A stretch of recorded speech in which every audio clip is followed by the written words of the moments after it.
right, I'm calling this meeting of the Sacramento City Unified School District Board of Education to session.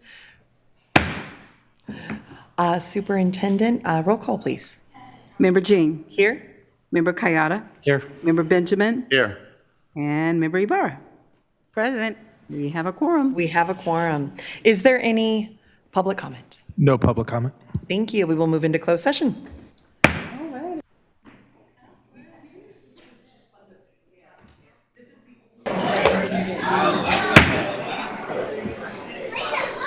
I'll call this meeting back into order at open session. And Madam Superintendent, we'll start with the Pledge of Allegiance. Everyone, please stand for the Pledge of Allegiance.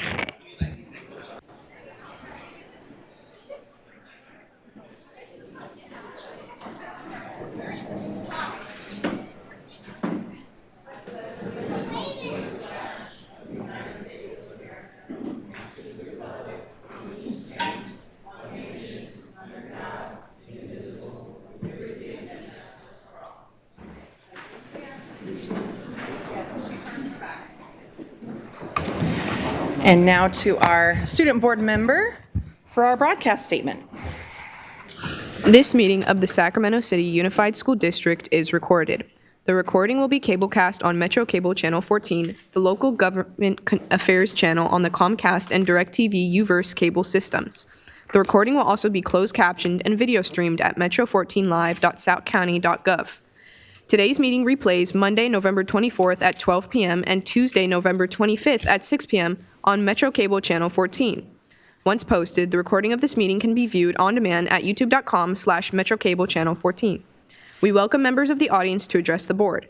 Please complete a speaker form which are located in the back of the room and give them to our communications representative along with any handouts you may have for the board prior to the conclusion of the item's presentation. Please speak into the microphone when addressing the board and state your name for the record. Please limit comments during public comment to items that are not on the agenda. If you do comment on an item that is listed on the agenda, we will ask that you please defer your comments until your item comes up on the agenda. Please also either turn off your cell phones or place them on silent mode. Thank you. Thank you. And now we'll go to our stellar student introduced by board member Ibarra. And Benjamin, sorry, thank you. And I don't believe our stellar student has been able to make it tonight, but we're going to read this and then make sure it's delivered to them. So to you, member Benjamin. Okay, thank you. So today's stellar student comes to us from AMWin K8. It's Ada Bailey. Ada is an exemplary young leader in that she makes others better through each encounter, conversation and classroom contribution. She strives to understand the world and the people around her, as well as her own mind. Her actions and choice of words demonstrate that she holds education in the highest regard, as shown through her respect and thoughtfulness towards her teachers, peers, and herself. Her academic performance is stellar, and she voluntarily tutors peers with a rigorous schedule augmented with athletics and advanced music courses. She is a deeply caring person and enjoys many friendships and entirely positive relationships with students of all ages in our school community. She will be greatly missed when she graduates. And again, this is Ada Bailey from AMWin K8. Congratulations and thank you. All right, do we have any announcements of action taken in closed session? Good evening. No, there are no announcements out of closed session this evening. Thank you. And do I have a motion to adopt our agenda? Second? I'll second. Thank you. All in favor? Aye. Beautiful. And moving to 7.0, public comment. Do we have any public comment tonight? We do. We have a total of 5 speakers signed up, but only one will represent all of them. So we have Todd Meyer speaking for a total of 10 minutes. Thank you so much. Welcome.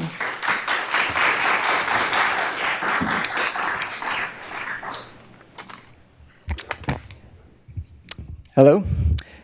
My name is Todd Meyer, and I've worked at Sac City for 23 years, the last 13 of which have been at Phoebe Hearst. I'm one of the 3 6th grade teachers and the last one standing since Mark Hendrickson and Janine Rupert have been removed. No one has asked me to speak, and no one has told me what to say. I'm a simple man, I like to think so, with a deep belief in God and doing what is right. I've waited patiently, trusting the process and believing that right and reason will win out. And that appears not to be the case. I cannot be silent anymore. What has happened at Phoebe Hearst is wrong. I've worked 13 years closely with Mr. Hendrickson, Mrs. Rupert, and I can attest that everything they've ever done and said was done for the school community to make it better and for the families and the students. They are teachers of excellence who have poured hundreds of hours outside of school time to make our school the best it can be. They've spent over 20 years each loyal to this district. And how was that loyalty repaid? Suspension and removal from the school that they love and loves them. No child was hurt. No one in the school community was upset. It was all over doing something that had been done 2 times before without issue or concern. It took years to not change a strip of carpet, but it took only a matter of days to change the teacher. The punishment does not fit the crime.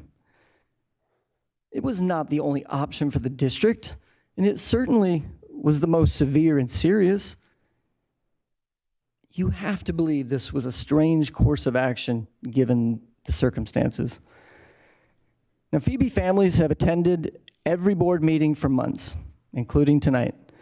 300 plus past, present, and future students of Phoebe Hearst attended a rally outside of this building. And on 3 different occasions, students have stayed home from school on their own idea and account. At one of which nearly 40% of the students did not go to school. The only response from the district at that time was a public email or announcement that Mrs. Rupert needed a fresh start. Who wanted the fresh start? The actions of this community proved we didn't want it and they didn't want it. Over the course of this entire situation, we have been left in the dark. And the silence has only led to more confusion and has worsened the situation at our school and community. Only once, despite all the chaos, has someone bothered to come down and talk to us. And that was just to tell us that Mr. Hendrickson was being put on administrative leave. I mean, countless emails sent, 0 responses. We feel completely and utterly abandoned despite everything. Now, I'd like to share what I've seen at the school on a regular basis, including this week. Tears, anger, confusion, and fear. Some of the things that I've been asked by the students just this week, in fact, yesterday, and I never respond because it's not my business. Are you next, Mr. Meyer? Will you be here next year? Why are they doing this to us? What did Mr. H and Mrs. Rupert even do wrong? It was just carpet. And countless times, parents and others have come to me and say, stay in your room. Don't say anything. They're coming for you too. We can't lose you. The staff was told directly by Human Resources, we are not to speak at all with Mr. Hendrickson and Mrs. Rupert. I can't even talk to my own friends that I've known for 13 years. Hardened criminals get to do that. I have both of Mrs. Rupert's kids in my classes. Yes, her children are in the middle of this and witnessing it every single day. And she's missing out on the last year they're going to be here with everything we do in the 6th grade. These are memories she cannot get back. Again, the punishment does not fit the crime. Staff is afraid to talk about anything for fear of reprisal. The prevailing feeling at the school is that the district is coming to take us out one by one. And honestly, everything we've seen does not dispel that belief. Now, does any of this sound like the safe and welcoming environment the district so preaches? It seems as if the only thought in all this was, let's discipline these teachers without any regard to how it was going to impact these children. And it's been great. Now just imagine if I ran my room the way this has been run. I've got a child sitting over there in the corner, screaming out, talking, I've been wronged, begging for help, telling me they need me. And my response? I completely ignore them. I don't talk to them, and I remain silent, hoping they'll just go away and leave us alone, all along thinking they're the problem. He did it wrong, not me. How long would you let me last as a teacher if that's how I ran things? Now, whether you like us or not, believe we're just privileged or entitled, you serve us, and you were elected to protect us and our community. We do not feel that at all. This community wants what's best for its children. It's exactly what you would want. They believe it has been wrongly taken away from them, as do I. And they want it back, which is exactly what you would want for your children. So please, can we all just swallow our pride, show this community and these children that they actually matter, and bring these teachers back? These are real people with real hurt that I have to watch every day. This is not a mistake that cannot be fixed. I have never understood why you cannot act. I get it. I know you did not make the decision, but you oversee the people who do, and you can hold them accountable and see, why did this happen? Now, I'm going to go back to my classroom tomorrow.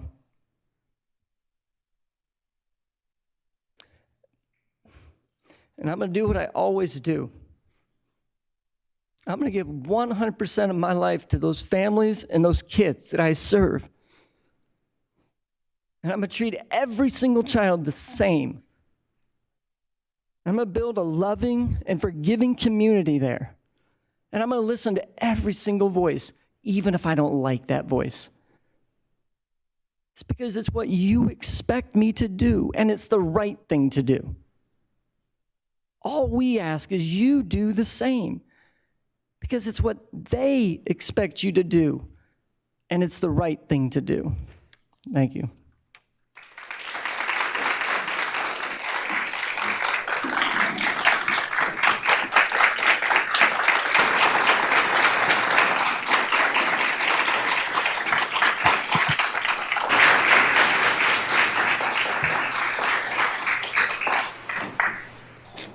Thank you.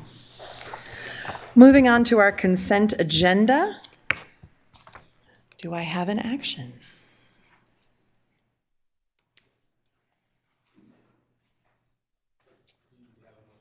I need a motion to approve it. Excellent. Do we have a second? Second. Thank you. And Madam Superintendent, roll call vote?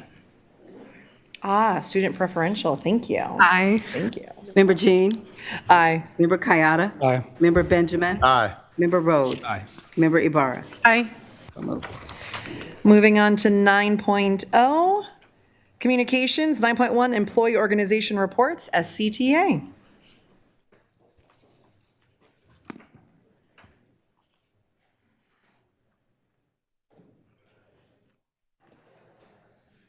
Welcome. Good evening, Vice President Jean, members of the board, and Superintendent Allen. Nikki Davis-Malevsky, President of the Sacramento City's Teachers Association. Tonight is an historic opportunity for you as the democratically elected Sacramento City Unified School Board District's Board of Education to lead the long overdue realignment that the students of this district so long have deserved. 7 years ago, it appears to us, then Superintendent Aguilar, in conjunction with Sacramento County Office of Education Superintendent Dave Gordon, manufactured a phony budget crisis in an effort to extract pay cuts from certificated and classified staff. While claiming that the district was weeks away from insolvency, the district, under Aguilar and then CBO Rose Ramos, continued to run surplus year after year after year. Unfortunately, many of the so-called improvements that Aguilar and Ramos did actually put this district on the road to financial uncertainty. Fortunately, this board has the opportunity to decisively step in and put the district on the path to both fiscal stability and academic excellence. Last week in a special board meeting, Chief Business Officer Janae Marking laid out a detailed fiscal recovery plan that, following the board's direction, offers a coherent and workable pathway forward. First, the priority is, and should be, to keep the cuts as far away from classroom cuts as possible and to keep those also away from cuts to services to students. Second, as Board President Singh made clear in last week's meeting, the district staff is going to need to provide consistent and regular updates to this board to ensure that tough decisions in the fiscal recovery plan are actually adhered to. There's probably no part of the plan that is more difficult to implement than the realignment of the number of district-level administrators. Last spring, after we urged you to take stronger action, district staff reported to you that the number of managers, supervisors, and confidential staff, what we call administrators, going forward would be only 277.4 FTE, roughly the same number of administrators that were in place in 2019-20 pre-COVID times, when the district's enrollment was nearly 10,000 students higher. But since our last meeting, we have requested and received the position control report, which documents that the number of budgeted administrators this year, that is the managers, supervisors, and confidential employees, is 383.9 FTE, or 106.5 FTE more than promised. From a financial perspective, using the total cost of wages and benefits at a low estimate of $200,000 per administrator, that's $21.3 million over budget, over what you directed to happen in the spring of 2025, which is only 7 short months ago. Now, obviously, fixing the district's budget requires more than realigning the number of administrators. But the staffing for nearly every certificated position is determined by enrollment. If enrollment drops, staffing drops. In fact, the CBO's fiscal recovery plan credits $8 million in reduction of cost to the adjustments that will occur to certificated staff if the enrollment drops as it's projected. In contrast, the staffing of administrators has no connection to the enrollment. How else can you explain departments that have a single coordinator reporting to a single director? How do you explain a department like CTE that has approximately 25 educators but at least 4 administrators at the district office? How do you explain a department like curriculum and instruction that has approximately 4 certificated staff but 13 directors and coordinators? Additionally, fixing the budget provides an incentive to correct a number of issues that are long overdue in being fixed. End the connection with CORE forever. And why is Keenan still the district's broker when it comes to purchasing our health insurance? They do a terrible job. They've been doing a terrible job. They need to go. And perhaps most significantly, the development and implementation of our state-of-the-art MTSS program is a conduit to addressing the structure and delivery services to students with disabilities, many of the problems that were identified in the Black Parallel School Board's lawsuit, and those things need to be resourced and prioritized. Over 8 years ago, the Council of Great City Schools produced a report that set forth a series of recommendations to improve how services to students with disabilities to be delivered. Aguilar largely ignored all of those recommendations and focused on things that have gotten us into this mess that we're in today. That's another contract that should just go. Council of Great City Schools, we don't need them. The prior superintendent that brought them in here just ignored them anyway. This board cannot afford to look away from these problems. Instead, it's up to you to provide the strong direction and oversight to confront those problems. And we are looking forward to working with you to that end. Thank you. Thank you. SEIU. Thank you. TCS, Teamsters, UPE. Okay, moving on to 9.2, our student member report. Board Member Kemper. Thank you. Good evening, everyone. I'm going to keep this short and quick and give a general recap of what's been going on in the SAC and touch on some other topics. This Wednesday, we welcomed our liaison, Board Member Ibarra, and also Board Member Tara Jean, to give the students some perspective of what advocacy by students for students looks like during these harsh fiscal times. We were so grateful for the transparency and the clarity during all the worry surrounding the next steps of the district. So a big thank you to you both. Next, our student voice survey has been released and has so far garnered around 800 responses. However, I'd like to highlight that the survey is still completely ongoing and open to our high school students to fill out. This is a great opportunity for direct feedback on what you deem a prominent issue within your district and what within your school site specifically. Lastly, it's Native American Heritage Month, and I'd like to bring awareness to the recent measures taken by administration in removing the Not One More report that was something that provided solutions to combat the increasingly prevalent issue of missing and murdered Indigenous people. This is absolutely horrid and completely unacceptable. At the district, we promise to be a safe haven for all of our students, and I feel like now more than ever is the time to increase our supports for our Native students and community who are so underprivileged and so underrepresented. So I hope that this year the SAC can work in tandem with all others in order to combat these inequities. Thank you. Thank you. 9.3, I have no report in place of the president's report, so I'll send it to, and the superintendent report's not on here. Okay, beautiful. We'll move on to information sharing by board members. Does anyone have something to share? Member Benjamin. Yeah, so I'd like to report that we have been in conversation and negotiations with St. Hope Public Schools about the MOU. And I want to thank the staff here at the district. They've done a really, really good job. So at current point, we presented St. Hope Public School with a draft that we'd be comfortable bringing to the board. We believe this draft represents reasonable concessions on the district's part and reasonable expectations of St. Hope Public Schools. We have clearly communicated to St. Hope Public Schools as well that not moving this MOU forward could be perceived as backtracking and delaying. We understand that St. Hope Public School leadership may have fears or worries about their school's future, but this board remains committed to doing what's best for our students, which we feel is reflected in this document. Thank you. Thank you for that update of important work. Member Ibarra. I have an announcement on behalf of our Community Advisory Committee. So they are going to host a special education. So if you have a student with an IEP, holiday mixer, and it's going to happen on Tuesday, December 16th at Wilsey Wood Middle School.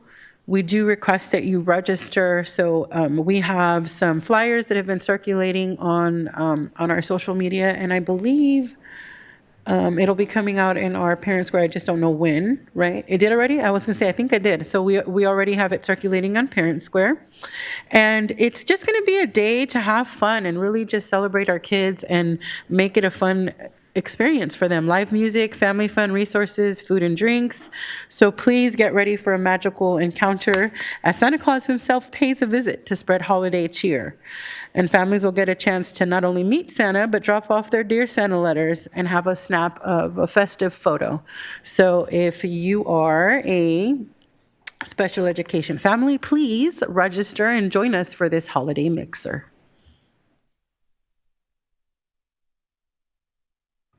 Thank you very much. Member Rhodes. Hello. So I'll make mine quick as well. December 6th, we'll be doing the second annual Be the Light. It started last year, and what we are going to be doing is we're going to be hanging lights around our neighborhood. Last year we had people from SCTA, SCIU, our students, all out, beautifying the neighborhood around school sites. It's an amazing event. It's our second annual. So if you are interested in being part and coming out, please reach out to me and my email address, and we will get you plugged in with the teams that are putting on the event. So once again, December 6th, we'll be around school sites, hanging up lights for our community. Be the Light, South Sacramento, second annual. Thank you. Thank you.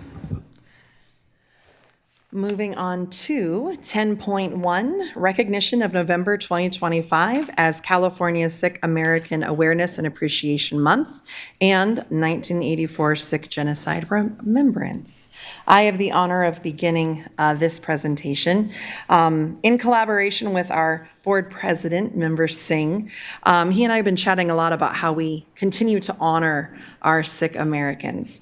And so this time we decided to focus on some amazing employees in our district who represent.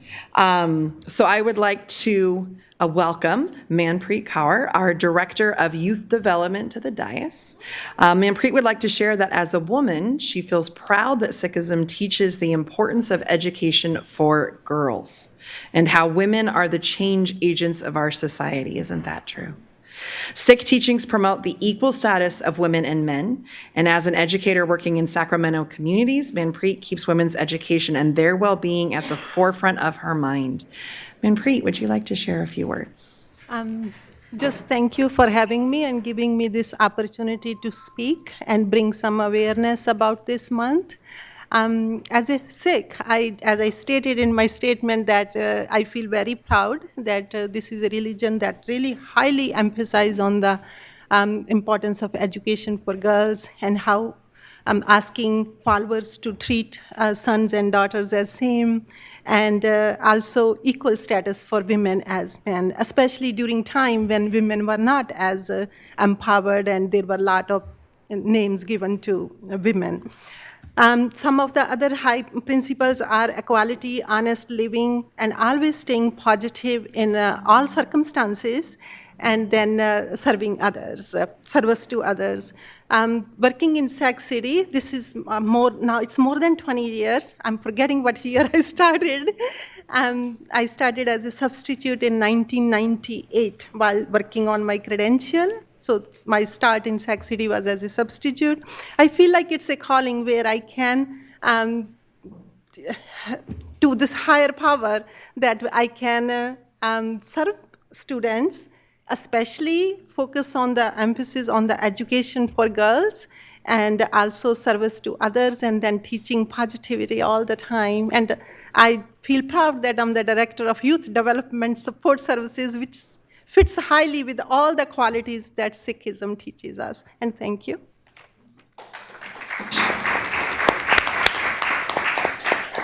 Thank you. That was just beautiful. I'd also like to acknowledge Harman Kaur, our budget analyst, who is watching from home this evening. Harman wrote that Sikhism teaches principles of equality, service, and compassion, values that align beautifully with the mission of education and community building. I am deeply, deeply grateful for the strong representation of Sikhs here in Sacramento. Our city is home to vibrant gurdwaras, cultural organizations, and families who actively contribute to the social and economic fabric of this region.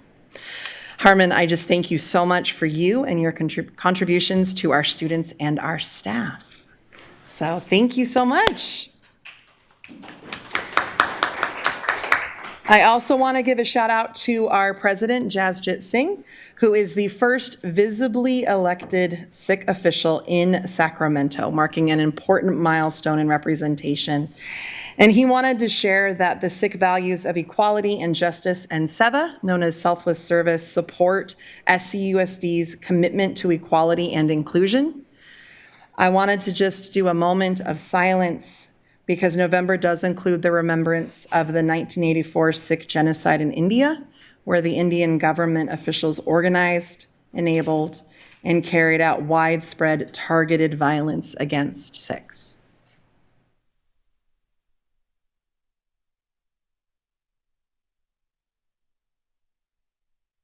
Recognizing this state-led violence is vital for truth, healing, and ensuring that such atrocities are never repeated. Understanding Sikh identity, including the turban and articles of faith, helps reduce bullying in our schools and create safer, more welcoming environment in our schools and our campuses. And Sikh Awareness and Appreciation Month encourages learning, respect, and recognition of the community's long-standing contributions. So thank you to all of our incredible employees and students who are sick and communicate and contribute so much to our community. So thank you. With that, I will move to any discussion of our board.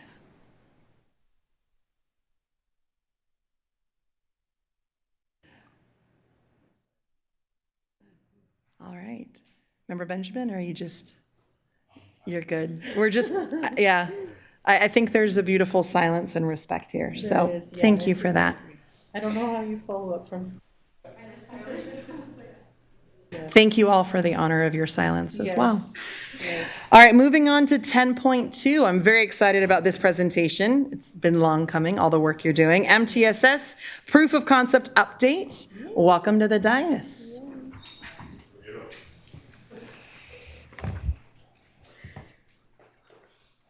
Good evening, everyone. We are running so far ahead that our MTSS specialists who are supposed to join us for this presentation are not here yet. Would you like us to do some flexibility and postpone? I think we would be open to that. Is the board amenable to that? Fantastic. Then you don't have to go very far, Erin, although I don't. Matthew, if you want to take a seat, you're welcome to. Thank you, thank you. And we'll instead move to 10.3, our special education budget information sharing. Is our SPED director, Bryant, in the room? Or is it just you right now? It's just me perfect. this evening, although I know that they are coming up to join to be able to answer any questions that arise. And thank you, Danielle, for the quick shift. Thank you. And thank you, everyone, for your flexibility. We're really excited to have our MTSS specialists here. So good evening, board and superintendent. In my current capacity, I get to support our special education department. So tonight, I am here to share information and insights that are vital as we collectively address and advance our goal of fiscal solvency. First, though, I want to talk about our kids. Based on our fall census data, Sac City is teaching and caring for 6,727 students with IEPs. As I share information about how we fund services for these students, I will encourage you to keep them at the center of your thinking and decision making. We have a special education department and personnel whose sole responsibility it is to support our students with disabilities. However, whether we work directly with students every day, spend our days here at CERNA providing the necessary support to keep our schools open and safe, or sit on this dais, these students belong to all of us, and they are counting on us to exercise sound decision making on their behalf. As we begin, As we begin, I'd like to share some celebrations and context with you. As you're aware, Sac City receives technical assistance from both the county and state. When we began our technical assistance journey, we had multiple providers, which made it difficult to manage all the change ideas, directives, experts, and layers of support. Too many cooks in the kitchen, so to speak. So those providers identified a need to align and streamline their support, which led to the decision to funnel all support through a single provider who then reports out to all of these agencies. Since the spring of 2024, our superintendent, deputy superintendent, CAO, SPED leadership team, and I have been working with a single provider, Jasmine Vance, with systems improvement leads, in partnership with Jim Durgan with the CDE. With Ms. Vance's and the CDE's guidance and improvement accountability structures, we have identified areas of need and implemented strategies for improvement. That work has evolved to focus on strengthening our special education department, growing our MTSS framework, and aligning the Black Parallel School Board Action Plan with these strategic initiatives. Here you can see some highlights that have either emerged from that work or work that has been lifted up to our governing agencies as evidence of the growth and improvement that is already underway. This is an overview of what I will cover this evening. As you listen, please note that the special education team is already undertaking both immediate and strategic systems improvement and cost containment strategies, which I will share at the end of the presentation. Every decision we make in special education, including those concerning budget, begins and ends with our students with disabilities. They and the services they need are not line items or reasons for the deficit, nor are the adults that serve them. They are members of our classrooms and communities. Our mandate is clear, and it is a moral one. The Individuals with Disabilities Act requires us to provide a free and appropriate education in the least restrictive environment. This legal accountability is non-negotiable. The spirit of FAPE and LRE is to value every student as a visible member of the school community and to guarantee the individualized support and conditions they need to learn alongside their peers to the maximum extent appropriate. Special education is funded by federal, state, and local dollars. The proportion of those contributions creates an inherent balance that is important for you to be aware of. When initiated, IDEA promised that the federal government would fund 40% of the excess costs of special education. Historically, that funding has hovered around just 10 to 15% nationally, with an additional 10 to 15% funded by the state. This shortfall creates an unfunded mandate to provide services without adequate funding. The overwhelming majority, nearly 75% of special education costs must be covered by district funds, and within that, the responsibility falls squarely on our general operating budget to fill the gap. Our district contribution is not a supplemental cost. It is a necessary gap funding required to meet the legal requirements of FAPE despite the shortfall in external sources. What's important to note in this graphic is that while the state average of students with IEPs has increased slightly, the red line, over time, the rates of eligibility in Sac City, the blue bars, are climbing at a rate 3 to 4 times that of the state.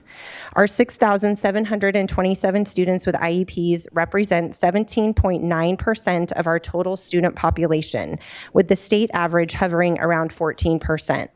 In addition, we have more than 1,000 students who are currently undergoing the assessment referral process. With these increasing percentages of students in special education, the cost of providing a comprehensive special education program continue to rise.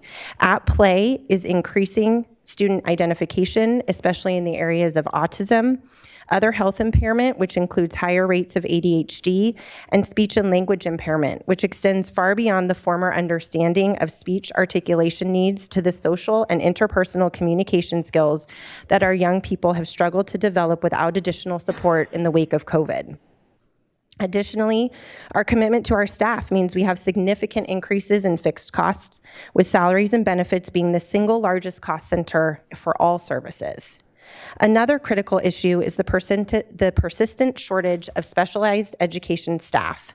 When we cannot fill a position internally, we are forced to rely on contracted agencies to provide mandated services, which, as you know, come at a higher rate than the cost of a district employee doing the same work. And when we fail to provide mandated services, we open ourselves up to legal fees and settlement agreements that only add to the cost of the program.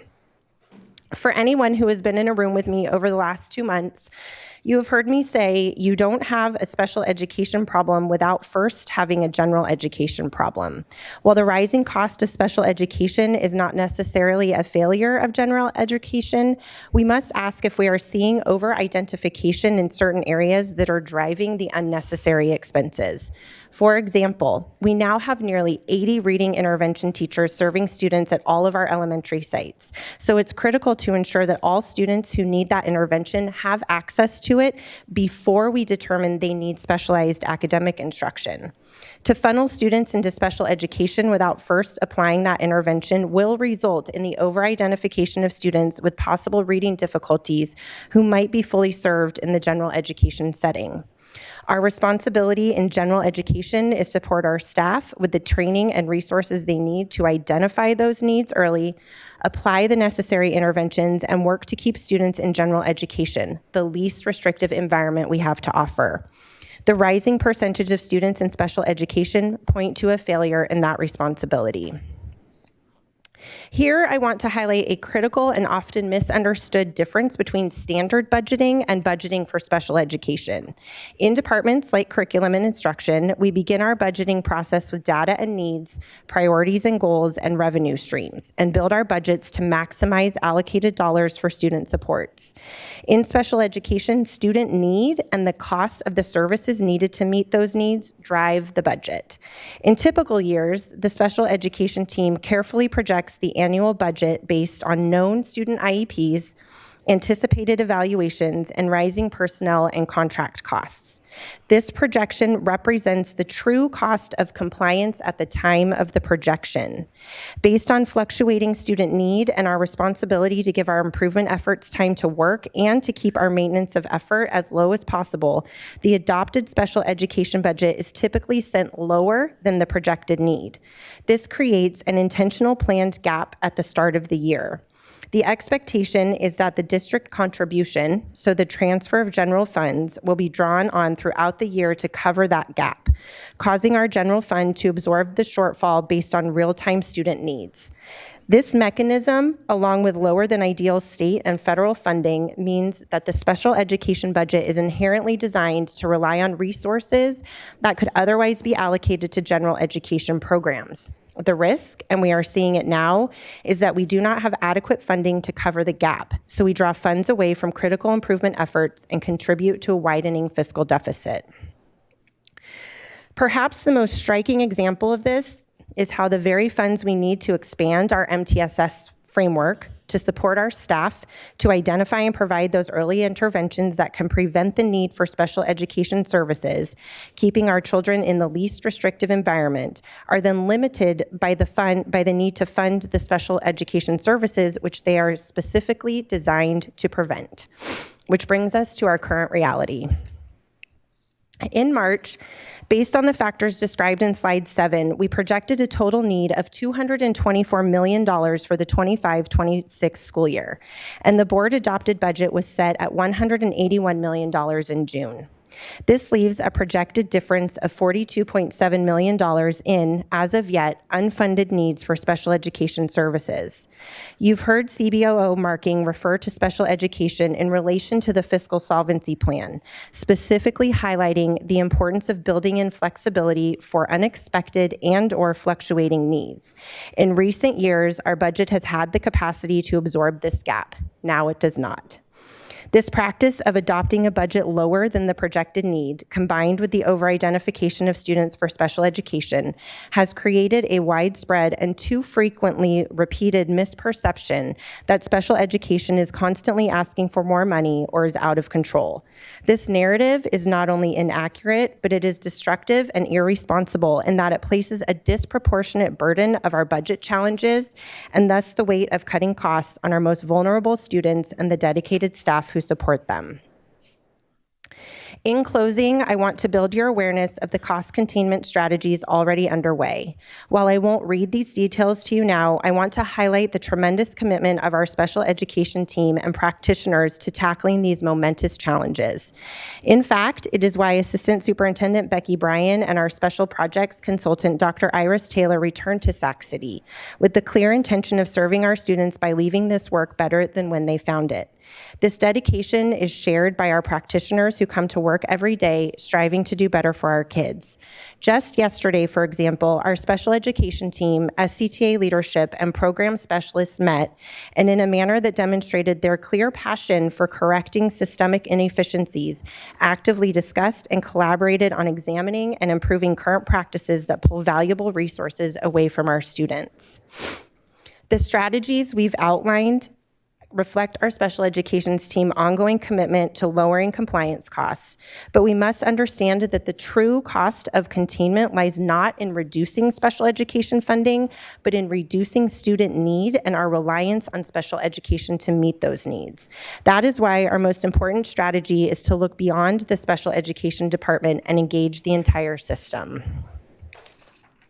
So I will leave you with a closing thought, one that I believe warrants deep consideration as you guide our district forward.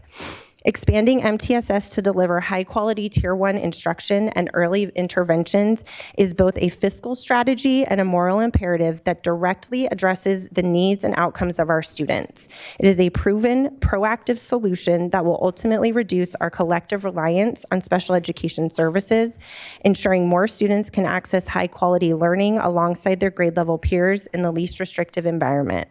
While immediate challenges make a long-term commitment to MTSS difficult to imagine right now, it is the sustainable long-term path to ensuring future fiscal stability to our district and the success of every student. Thank you.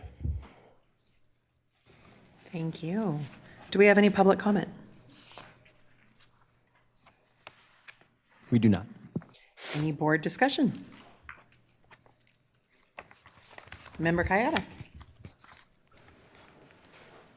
So I only really have one question, and I'll get to that. Just wanted to start with some positive thoughts in this area. I have said it many times, and I will continue to say it, but the only reason I'm here is because of special education. That's what got me really paying attention to the school district when my son needed special education services, and that's how I basically created my community and drove me into this. So I'm here fighting for these kids every day. The challenges you mentioned, both, and the good things, they're all experiences that our family has had and that many that we have grown to know through our own involvement have had as well. And just to repeat again, what I know is in the heart of staff, but special education is a service and not a place, and I feel that commitment, even though you didn't use those words.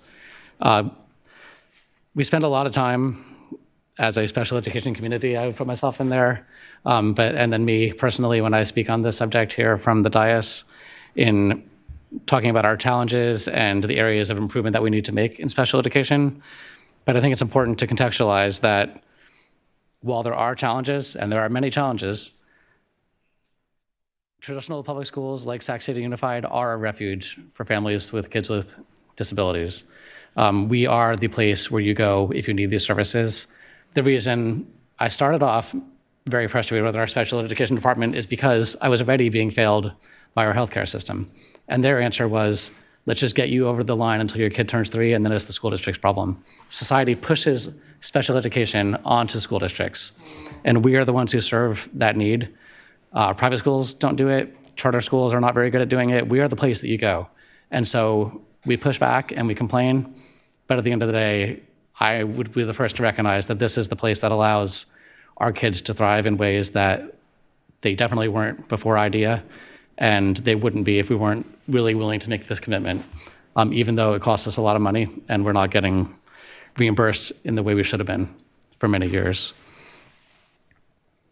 I appreciate what you said about what I've kind of brought up before, but the mismatch, when we talk about this, we sometimes talk about over-identification, and a lot of that's in the BPSB action plan, but we also have under-identification in other ways, and both of those are true at the same time, and it can sometimes confuse the conversation around what we're doing to fix it, because we want to make sure we're providing 100% the services that our kids need when they need them, but also that we're not slapping a special education Band-Aid on a problem that isn't special education. Like you said, it's a general education. That really does come down to, I think, in a lot of ways, why doing special education right is expensive. It's because it's an inclusionary model.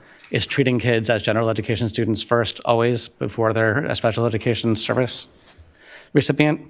And yes, that can be more expensive, but that's also the right way to educate our kids. And hopefully, it's a way to off-ramp them from special education, or at least the most intensive special education services, into getting general support in their classroom.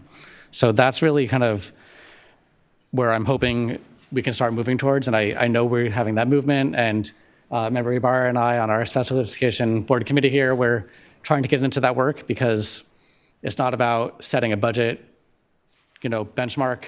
I'm not going to say, let's reduce this and then make it happen. That's not the way we serve our students. And I will be the first to say we definitely should never be blaming our kids who need these services the most for challenges we have. So that then pivots me towards my one question, and that's around, I'm not going to try to put words in your mouth, but essentially we purposely under budget for special education. Can you explain a little more? Because I haven't really explored that well, and I'm trying to understand why you would do that. So I am new to this part of the special education world, so I'll ask CBO Marking to come and provide a little more context on that front. Good evening, Board. Superintendent Allen. So, and I don't know if you recall, but I was explaining this in my prior presentation to you as well, is that, so I outlined 3 reasons about why the total of the $43 million was not included in the adopted budget. 1, it's not standard practice to increase the special education budget significantly at budget development due to concerns related to maintenance of effort. that creates the floor for the expenditures for the year. So we don't start off the year with the ceiling, we start off the year with the floor, trying to keep it as close to the floor as possible. Historical data shows that we assess special education expenditures at each reporting period and adjust the contribution conservatively over the course of the year based upon fluctuating need. So at each reporting period, adopted budget, first interim, second interim, the dreaded third interim, estimated actuals, right? Like we are looking at how the fluid need in special education has changed at each reporting period and adjusting the maintenance of effort conservatively to that. So if you look at those reporting periods side by side for the same budget year, you're going to see that the adjustments are made conservatively as we go. And then third, so that I would say is just, that is going to be general practice in most districts. We have been looking at this a lot because of what Ms. Finley just provided to you and what we are looking at with our budget. Even in seeking external advice, we have had reinforcement for how we are thinking about this and not front loading the budget with another $60 million right now because we don't know that that's going to come true. The third reason that I gave you when we were discussing this previously is also that the board was really, really clear about concerns in special education spending and included a directive and budget guiding principles that cost containment strategies were needed. So it was a bit of a force of a conversation here locally rather than just, here's all the money and then asking for cost containment on top of that. And so we're trying to follow historical practice. We're also trying to align with best practice, which in this case is very much the same, but then also trying to follow the board's directive and ensure that we're having those cost containment conversations. And as I said, when we were talking about this before, there was absolutely no intention to hide the numbers or to misrepresent our total budget or to starve students of IEP services.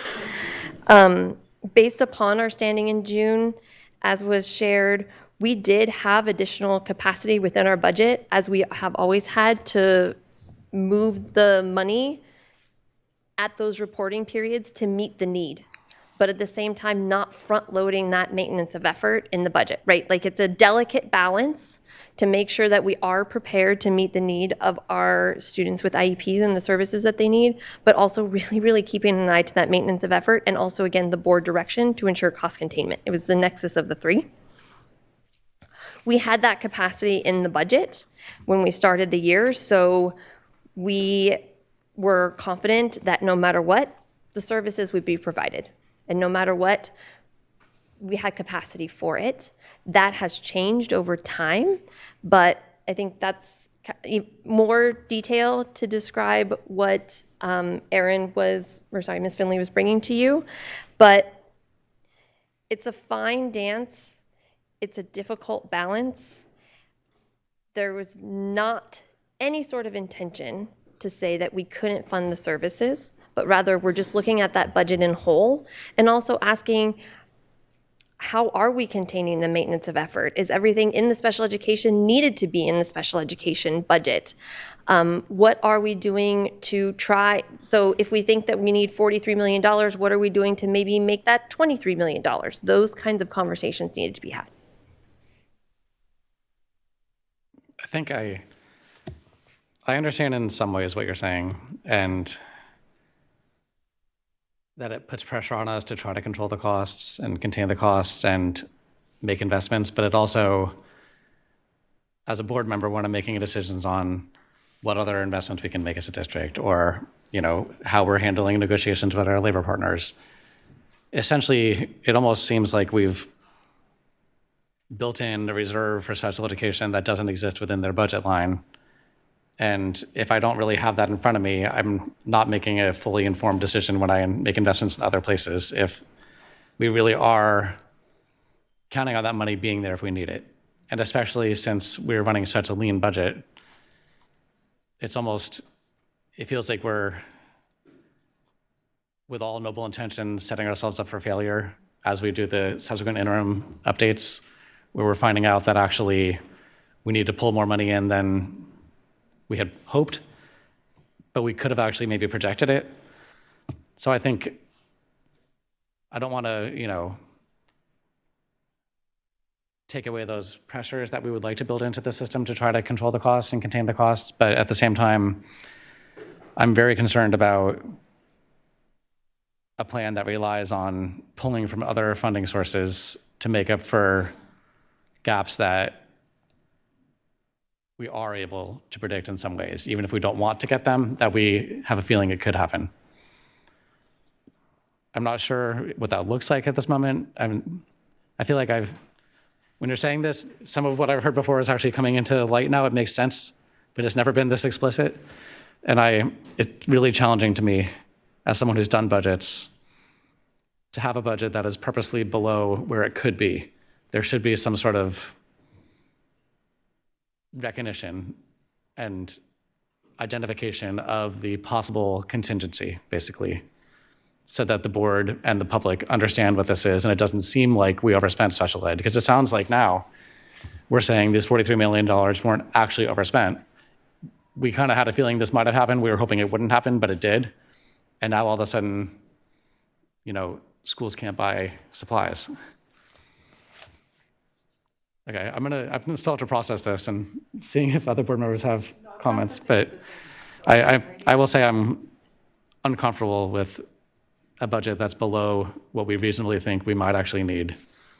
And we can pivot to budget that differently.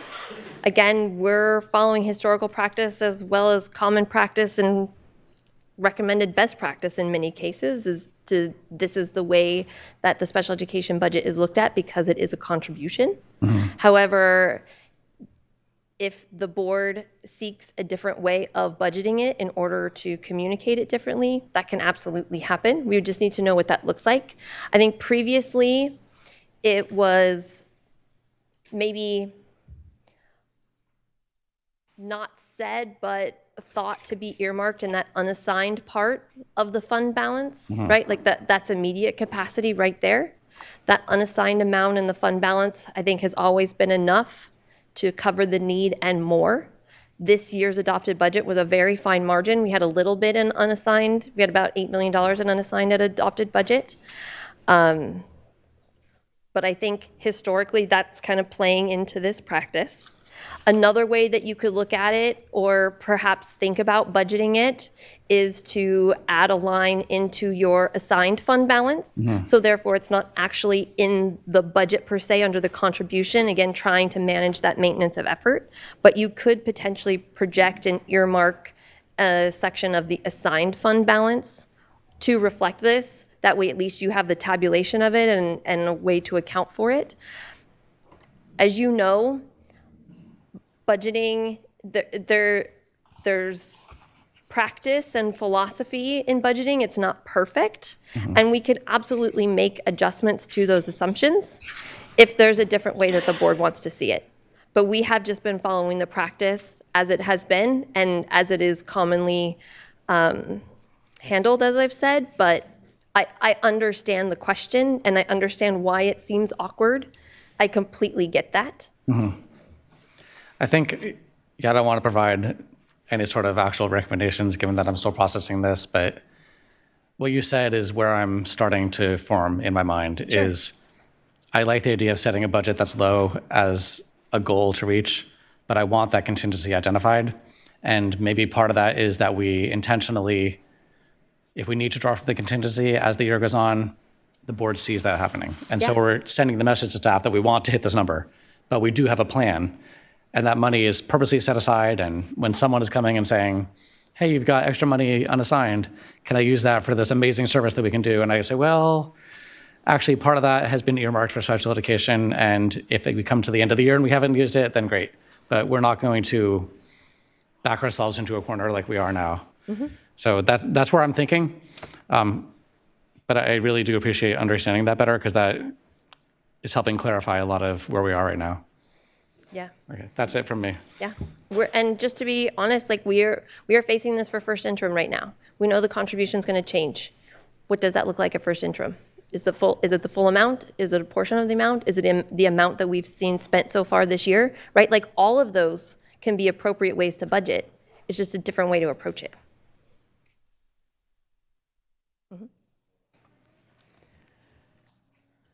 Member Benjamin. Thank you, and thank you for all your work. So you reported that 17.9% of currently of our student population has IEPs, I believe, right? And we have 1,000 going through the assessment. And it seems like, you know, what you were saying, one of the biggest problems is over-identification. Do we have any, how are we addressing kind of the over-identification, right? Because I see you have immediate cost containment strategies, but, and you're talking about the first quarter, do we have an immediate cost containment timeline, right? So then we can kind of figure that into, you know, what the budget might look as well. Some of these on here I see are kind of like, you know, immediacy, right? Things you can do immediate, like reevaluate one-on-one aid assessment processes and things. But I wonder how that can play into, right? Does this have a money amount to it, right? If we can implement these. So. I would say that these do not have dollar figures associated with them. One of the immediate things that we are doing is evaluating all of our existing contracts right now to ensure that they are in alignment and not headed toward going over what we have agreed to, what you have approved. So ensuring that the FTE that we have asked for is what the provider is providing, right? Looking at attendance policies and practices around that, making sure that the minutes match what we have approved for the vendors. I will say, in terms of the identification process, you know, the 6,000 plus students that we have receiving specialized academic instruction, so IEPs right now, those students have been deemed eligible and will continue to receive those services. One of the things that we need to look at and are looking at is, are we following the process for eligibility thoroughly and ensuring that our students are receiving interventions before they are entered into the program? So the second bullet from the bottom, build awareness of interventions that impact future need for special education services, is one that we can look at. And that's where I talked about the reading intervention teachers, right? We now have an intervention that is available to all students in our elementary schools that was not available to all of them before. And so before students are determined to be eligible for reading services through RSP, or, we want to make sure that they have had access to that intervention and that we have progress monitored it and determined that that is not enough before we enter them into the program or add that service to their IEP. Yeah. And I love that, because I actually was a reading intervention specialist, excuse me. I had a one-on-one, right? I had a young student with an IEP and 504, but as that one-on-one aide, of course, I ended up working with all the students in the classroom. And so when we do those reevaluation of those one-on-one aides, right, and so all of this, I like this. It all builds out, building the awareness of the interventionists and things of that nature. But I just had that question because I see the over-identification. I was able to work with some of the students in the classroom, which might lead to them not being able, being qualified for the program, because we were working on the reading and things of that nature. So thank you for this. Well, and just to add to that, and you'll hear from our MTSS team, and one of the really positive things that we're seeing come out of that work is the identification and provision of interventions for students who are in these proof of concept schools. And one of the challenges that we've had is, what are the appropriate interventions? Are they being provided? Are they best practice? Are they based on data? And so that's really what the MTSS work is designed to do. You're welcome. All right, I have a few. I'm putting my teacher hat on and just thinking about these cost containment strategies, and have a few questions that I'm going to try to go quickly because I know we're way past time. But on page 10, you're talking about providing strict oversight. This sounds like this would be a multiple department oversight. So have you guys started talking about how to have those conversations to make that happen? So I don't know, do you want to come up and talk about what that's looking like in terms of our providers right now? So our SELPA director, Gio Linares, has been working directly with our vendors and can speak to that. Good evening, everyone. strict oversight to ensure alignment and adherence to contracts. So what that's looking like at the moment is just starting off with basics. We have X number of positions in position control. And so that is what we are utilizing for our vacancy calculations. When we can't fill a position internally, that's when we look at utilizing an outside partner. So then what we're doing is identifying, okay, that FTE, now we can work with a vendor on filling that need. So then based off of that is, okay, what are our needs? What is the industry standard for how many students are on a caseload for that particular vendor? Then we start to look at how are they providing that service. For some of our cases, when it comes to like speech and language, we have to utilize virtual SLPs. And so what does that service implementation look like? Then we may need staff to be able to take students to go get that virtual service, right? Some elementary can't just go to a room by yourself, right? So you may need staff. So we're working with the agents to see how do you couple those things and ensure that we're still staying within that budgeted amount that we have available to us within that vacancy, right? If we have X amount, we're trying to now couple sort of 2 positions within that X amount to try to stay within cost containment there. So as that happens, yes, it's multifaceted in terms of working with our school sites. We have to ensure that then that staff member, that facilitator that's helping to pick up the student and take them to the classroom there is showing up on time.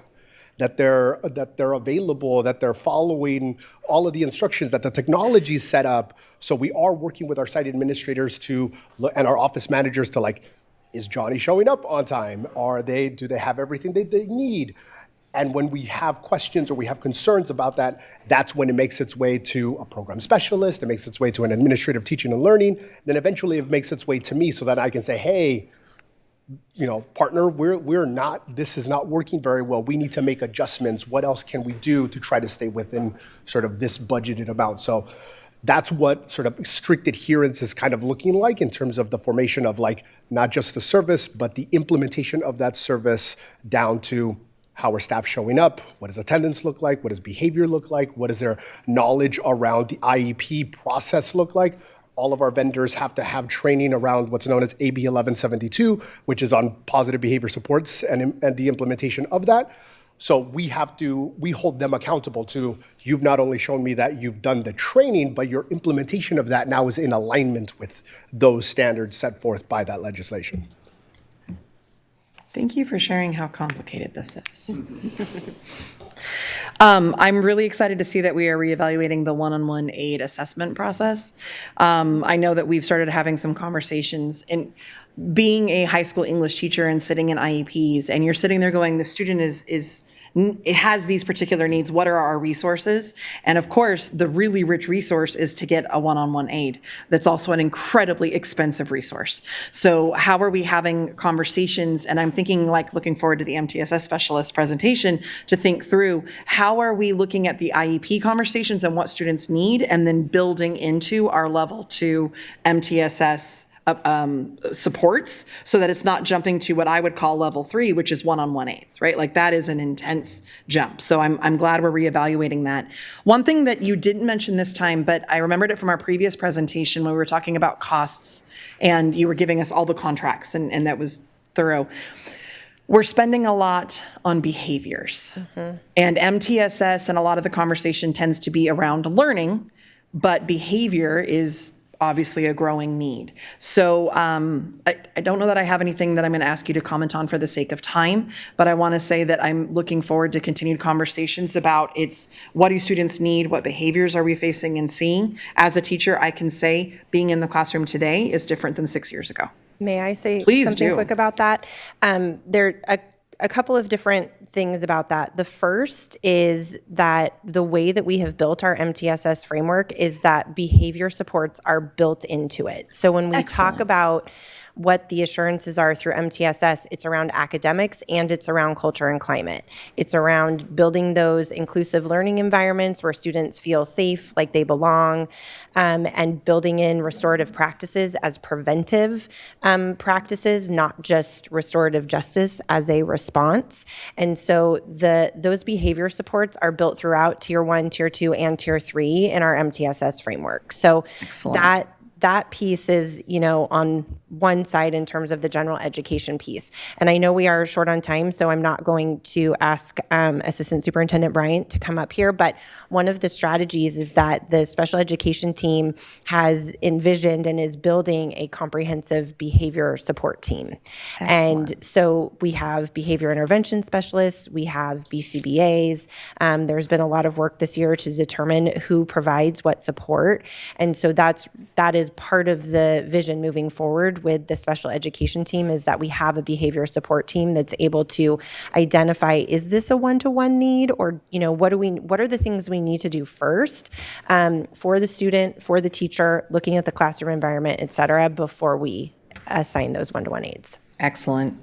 I'll also add, thinking through, if you're a parent, and I've talked with Member Kayada and Member Ibarra with this, that if the school is saying, oh, you need a one-to-one aide, but we can't hire one, and then we're going to be contracting, and that's a complicated process and may or may not be effective, like this feels like we're just cycling into nothingness that's not helping the student in the meantime. And it's draining our budget in particular ways and causing all kinds of struggles that our SEIU folk have done a great job letting us know we're facing. So I love that this is on here, because it's an important one. That's complex to address. Looking at the fourth bullet point here, you're saying you're going to collaborate with staff and partners to identify our systems and structures. My broad question is, what does this look like? But I'll go ahead and just say specifically, how do we create mechanisms where the folks that are in the classrooms and in the school campuses and seeing these are communicating with the folks that are making decisions about systems and structures? So I spoke to this a little bit in my presentation about yesterday. So yesterday, our special education leadership, SCTA leadership, and the program specialists met. There have been a number of needs that have been lifted up around inefficiencies, around supports that are not just available to our program specialists, but to our case managers, in order to be able to be as efficient as possible and deliver all of the services that our students need and deserve. And so that's an example, right? Opening up those lines of communication and listening to what the needs are, and then collaboratively identifying, okay, what are the solutions here, and how do we remedy those? So I would say, as often as possible, opening up those lines of communication and creating space for them. I'm going to assume the addressing immediate professional learning needs is part of that conversation. What are we hearing that teachers are going, please help, Yes. I need this? Correct. Excellent. Yes. All right, next page. When you talk about program needs assessment, is that beginning to include the MTSS program and not just traditional special education programs? So this is in advance of the budget development process, which I think I'm going to ask Assistant Superintendent Bryant to come up and speak to this one in particular. This is about those projections and getting to be as accurate as we possibly can. So. Hi, good evening, everyone. As I spoke, I think the last time we were up here, and I think you asked the exact same question about how do you know what's going to happen and what you need. We're constantly evaluating that, but particularly this time of year as we go into budget development. So we look at all the students we are projected to have that are identified as needing services. We have to separate them by the services that they have now. That's what we're operating. The services that we project them to have next year, and then we have to allocate adequate resources to make that happen. So sometimes we will have a high number of students who graduate or leave the system, and then you might not need one type of class. And then you might have a whole bunch of small children who come in that you need to serve. And so you have to constantly be flexible every year as you start the year about what kinds of programs you're going to operate, what kind of support staff you're going to have in place. So when we go into budget development, we are presenting our recommendations for staffing for every site and centrally in the district where special education funds are going to be utilized. Okay. And I'm assuming MTSS, that we're going to have conversations between these programs to support each other. For auditing of IEPs for redundancies and efficiency, I can only imagine the challenge of this, because once an IEP is set, it cannot be changed until you have another IEP meeting and the whole team meets and we agree to what is next. So I'm assuming that the timeline here for the audit and going through this is going to take some time. And I'm also assuming it's going to require a lot of partnering with our parents and our students to ensure that this is truly an effective, we start cost containment in this space. Are those accurate assumptions? I would say that those are accurate assumptions, and I would, this is paired with implement IEP best practices to ensure LRE for a reason, right? Because there's the process that happens when you are entering a student into special education. And one of the directives that we have through the Black Parallel School Board Action Plan is that we implement some safeguards into that eligibility determination process. That includes a checklist around least restrictive environment. It includes a comprehensive evaluation checklist to ensure that we have gone through every possibility that we can before we enter a student into the program. And so those are paired together because there's the students who are coming into the program, and then there's the students that are in the program, right? And students who are in the program have triennials where we reevaluate. Do these services still fit? Does the student still need to be receiving specialized academic instruction? And the goal of any special education program should be to exit their students from the program. And what we see here is that students end up with IEPs and they keep them until they leave us. And so this auditing of the redundancies and efficiency then ties to the expanding the foundational and differentiated professional learning so that our practitioners who are responsible for making those decisions are equipped with everything they need to know and all of the supports in order to be able to make those decisions. That's a years-long process, right? And so we have to do two things at once, which is we need to be looking at how are students getting into the program? Are we providing them with all of the interventions they need in advance? And for our students who are in the program, are those services appropriate? Are we overlapping? Or do we have minutes here and here that are actually doing the same thing and that we're paying for, but we could, keep. And again, we want them in the least restrictive environment. We want kids to be alongside their grade level peers. So as often as possible, looking to what we can provide in that general ed setting instead of pulling them out. Thank you. I think my final comment is just kind of broadly, one of the things I've noticed more and more is when you're talking just dollars, it's easy to say the black and white, here's what needs to cut, figure it out and do it. But when you don't bring together all the different spaces of conversation and information, you can make a cut that ends up causing so much damage and ends up costing so much more elsewhere because it's not the right one. And I feel like part of the conversation we're going to need to have as we move forward, and we're looking at hearing about MTSS and the amazing work, but then moving to our very serious conversation about our fiscal solvency plan and the fact that special education funding is one of the things that gets talked about a lot. We need to make sure we're keeping in mind the real life stories and the programs and the resources, and our number one job as a school district, which is to educate students, has to be part of when we make a decision to make cuts. So I just want to emphasize, it's easy to say, here's a flat dollar amount. It's a lot harder to say, here's the work you have to do, and how do you allocate the resources and shift the resources to meet the needs? Because our number one job is to meet needs within the budget that we've got, not just number one job, meet the budget. We got to meet the needs first. So I just want to emphasize with that. Member Benjamin, you're popping back up. Yeah, and thank you again. So I just had a quick comment and question, which is around the building the capacity of behavior support teams. And I'm wondering if there's any thought given to really, this gives a chance to really connect with the community CBOs that are doing the work, right? To be able to come in and kind of be a part of the behavior support teams at the schools, especially when we consider looking at a community school model. A lot of these students are touching bases with them outside of the school. And so to be able to bring them on to the campus, I know a lot of times it boils down to, background checks and things of that nature, but to build out a support team that is kind of homogenous to that area, right? To bring them into the classroom to be able to, kind of be able to calm things, and then also offer, maybe you can offer some training to possibly become one-on-one aides and things of that nature. So I just want to know if there's any thought behind bringing the community closer to helping to build out the behavior support team.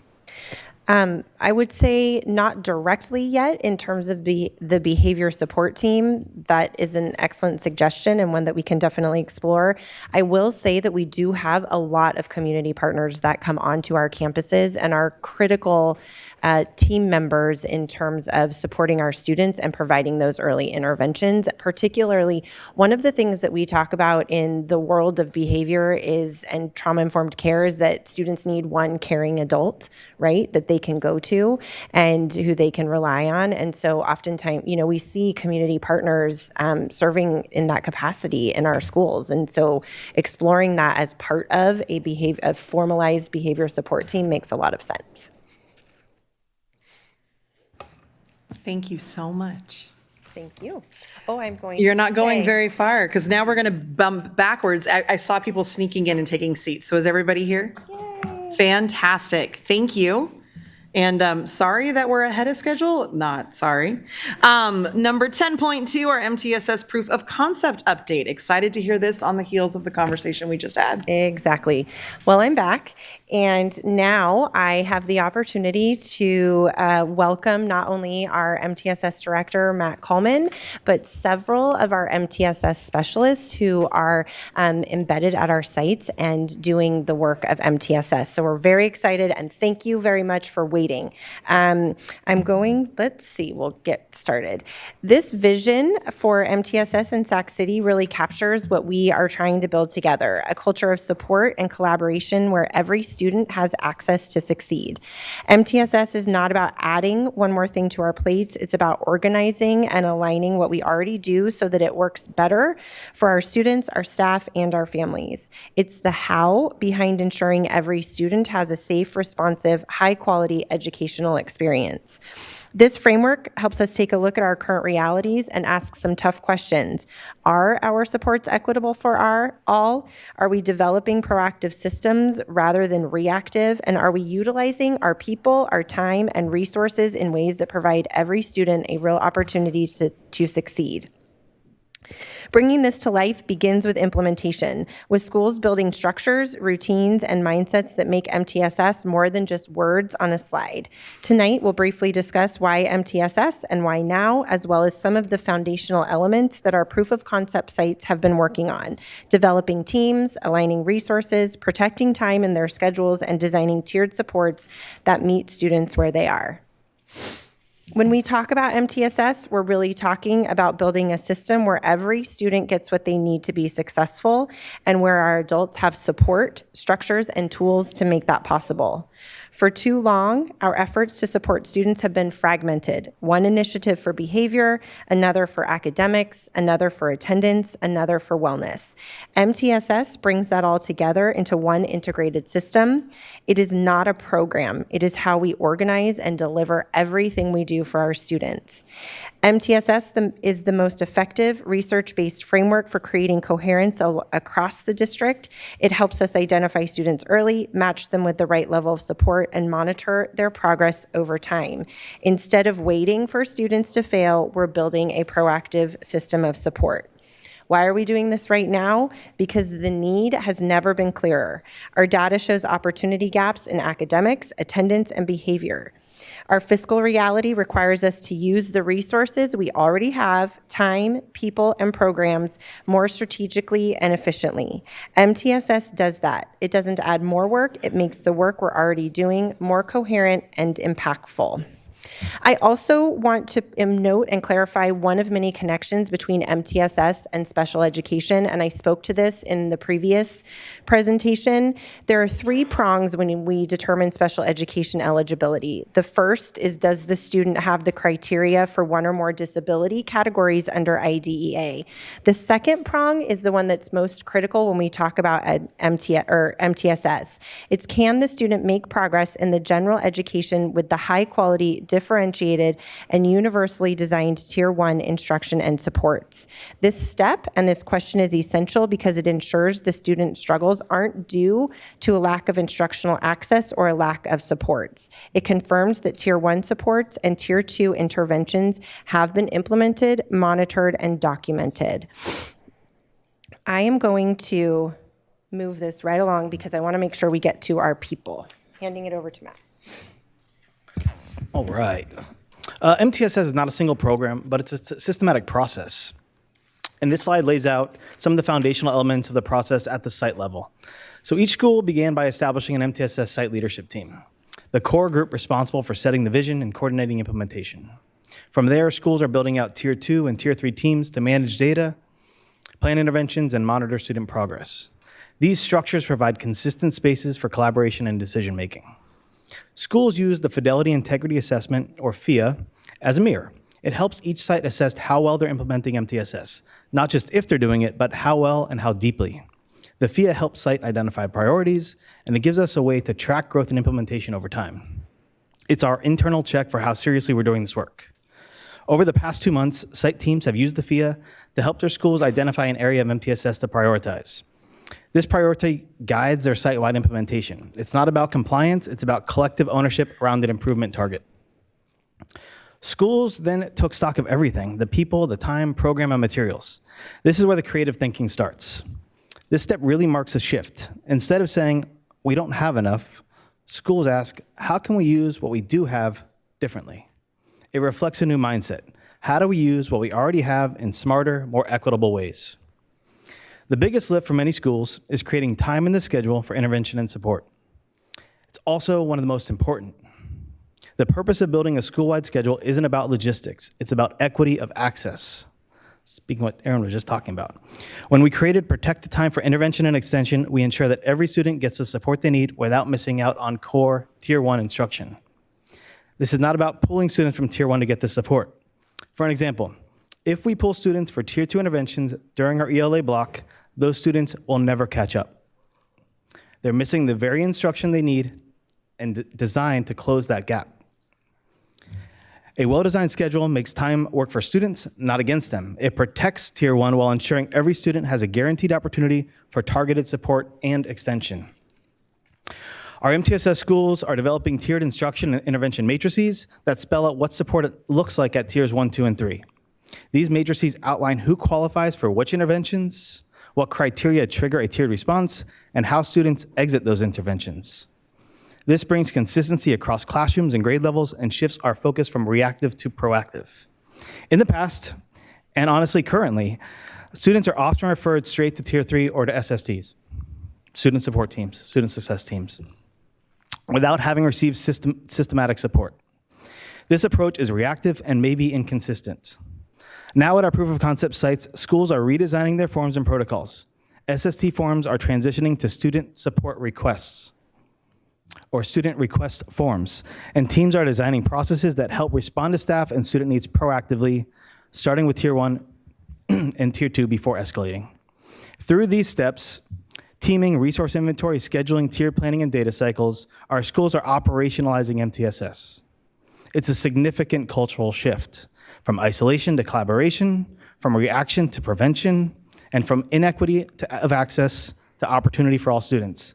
Now, on that note, I really want to appreciate and acknowledge the humans on the ground doing this work at the sites. So if some of them are here today, I'm gonna ask them if they're here when I call their name, just stand up, and then we're gonna have a few come up and just share some words. So at John Cabrillo, we have Melanie Bean. At Earl Warren, Megan Corey. At Harkness, we have Antoinette Miller. At Nicholas, we have Yasmin Navarro-Corona. At OW Erlewine, Jennifer Graziano. At Oak Ridge, Alejandro Bambilla. From Pony Express, we have Allison McKay. At Sioux U, we have Jen Jackson. At Tahoe, we have Kendra Asbury. And at Washington, we have Nicole Quinn. Yeah, incredible people. And I'm gonna ask two of them to come share a few words. They have like 60 seconds apiece, and they know that. The first is gonna be Nicole Quinn, and it's what is exciting me about the two of them coming up to share, it's Alejandro and Nicole. Nicole's been with her site the longest. She's been at Washington for years, almost a decade. And Alejandro started 3 weeks ago. So we're gonna hear some experience from both the one, like the specialist that's been at their site the longest and the one that's really just getting started. So without talking much longer, Nicole, come on up.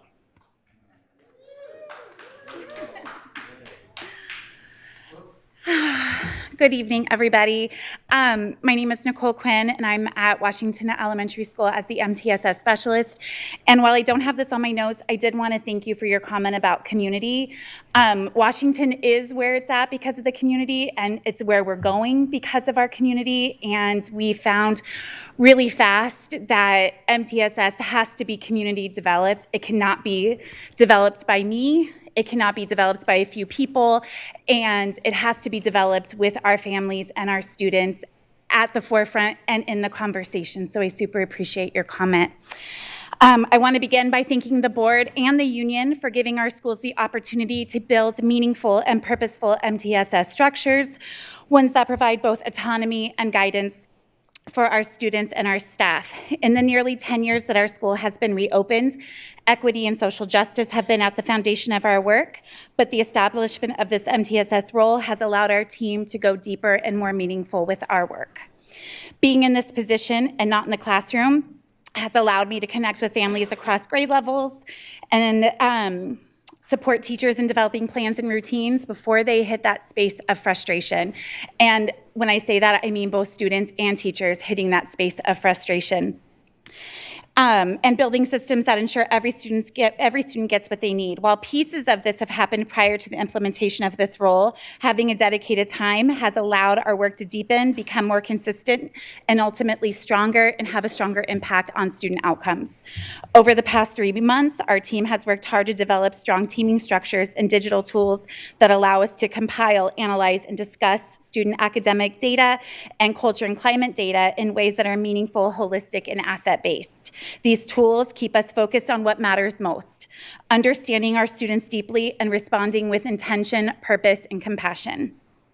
One of the things I value most about our community, our Washington community, is trust, honesty, and the support of our families. Just a few weeks ago, we held our first family math night where families engaged in meaningful conversations around math curriculum and our homework policy.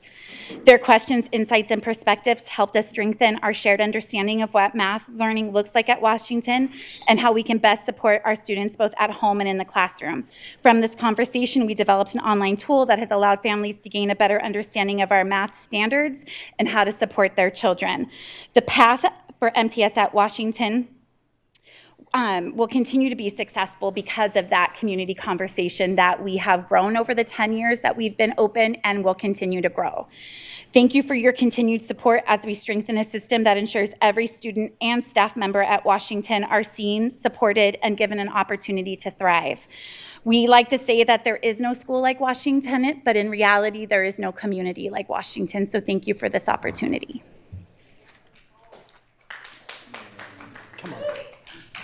We're just going to take one more minute. Thank you. Thank you, sir. Yes. Hello, everybody. So to be honest, before I came here, we were having some tacos down the street, and I was like writing down a little bit of notes and trying to prepare for what I was going to say today. And it's hard because you can't fit so much in a minute and a half. But I'm new, like was stated. And when I came into this position, I did some prior research on what MTSS was. And I was trying to look like, is this another Band-Aid to fix a solution for things that aren't working? Because as we know, like our system is hemorrhaging. And so as I was speaking to a lot of these people during my first week, I was doing listening sessions on campus, I was taking notes, because as I learned, you can't sit in the classroom right now and evaluate. It makes people feel on edge. So I was like leaving the spaces, taking notes, and I was coming back with a lot of teacher stories, a lot of leader stories and gaps and things like that. So it's like a think tank. So I brought these issues back and I was like, do these people actually know? I'm always skeptical when getting into an education environment because historically we know that a lot of systems don't work and people think that they know they have answers and they don't. So I posed different questions to the group and saying, do these people actually have answers? Do they have solutions for how to fix these things? And the truth is that they did. They created different solutions for, okay, well, this system isn't working, but why is it not working? What's not happening in the school that should be happening? Let's step back. Like, obviously, we know that the SPED referrals are going out the wall. What's happening? And so some people were like, what does a tier 1 instruction look like at your school? Have you been into every classroom to see what that looks like? And so as walking through the classrooms, I did see that there was gaps, and then we figured out solutions of how to do that. I addressed this with leaders, and so when I was thinking about it, it's like, So what is our job? And there's a lot of groundwork. So we think like balcony, we think of like on the ground work. I would say that we do both. We're on the ground because we are working with a lot of stakeholders, but we're also on the balcony view. We're looking to see like what puzzles need to go together to create a streamlined system. And instead of people working in silos, how can we connect those people to work together so everybody can work together? Because I do believe that our system does have the appropriate measures to fix the problems that we're having, but I think it's more of an adaptive change that we need to have by working together to streamline those systems. And with this group, which I'm so thankful for because I literally just met them, they do know. And the bigger thing is that they're connecting with the community. And so I know I don't have that much time, but it's important to understand the marginalization that's happening within the education system. And the people who are advocating for the marginalized sometimes do not come from those communities. I am somebody who does come from those communities. My mother, love her to death, was selling drugs. Father died in gang violence. And so when I was sitting there, I had this perspective like, do these people actually know? Do they care about people who have not had opportunity? And sitting there, I didn't tell my story at first because I was kind of being judgmental a little bit up front. And I was like, these people do care. They know. And I do believe, that this is going to be the system that works for the system. So I just hope that they receive the opportunity to do that. Yeah, thank you.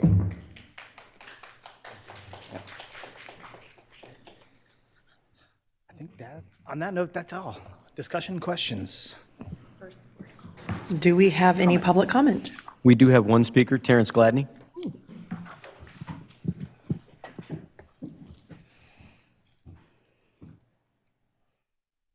Welcome. Hey, good evening.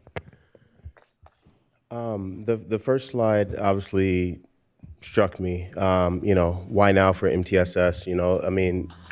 We get so caught up in word soup. MTSS really could and should stand for meet the students at their station, right? Meet students where they are. That's the way education thrives and has historically, but yet we wait on directives, where there's new systems from state, federal, and funds that's attached to it to really provide opportunities for students in the most meaningful ways that we know work. Right now we have all these freshman systems in place that really just reflect what already worked for PACE and HISP, but we're allowing opportunities for the common folk or the regular students that don't fit into certain criteria that we specialize and uplift to have opportunities to access things that we know work.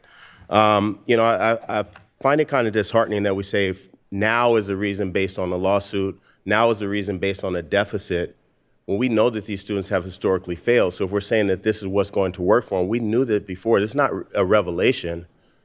We're forced into a space to where now we have to react. I have many mentors that have told me for years, Sac City is always reactive and never proactive. You have to shame this district, whether through litigation or media, into action, and that's what this is. So I thank this slide for revealing the truth. When I look at the list of schools, outside of maybe Pony Express, which has a GATE program, maybe Washington, which was rebranded as a STEAM school, these are neighborhood schools. So we're doing a proof of concept to see if we can allow these things that we know work at neighborhood schools. We have Phoebe Hearst and a throng of people up here where they're talking about how disenfranchised they've been, where we created a space where they should feel safe because they get to pick and choose what students go there. And there's too many people in this building that leverage that space to send their kids to a safe space, but when they don't get their way, they want to come up here and advocate and say, we've been wronged, and how dare we have to come to multiple school board meetings to have our feelings and our thoughts heard. Like, let's just be honest about what this is, right? When you guys were all elected at the last cycle, I heard this is the greatest board ever, before you guys ever had a meeting or a vote.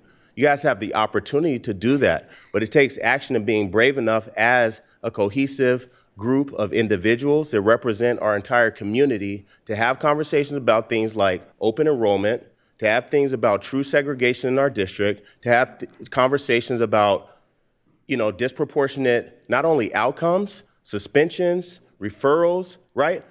We talk about the lawsuit that happened in the most recent 2 years. The BAAB recommendations from 2019 said that by September 30th of that year, and I know I'm past time, September 30th of 2019, we would have reports on not only referrals and suspensions, but any time a Black or special education student was sent out of the classroom. 6 years 7 years later, those still don't exist.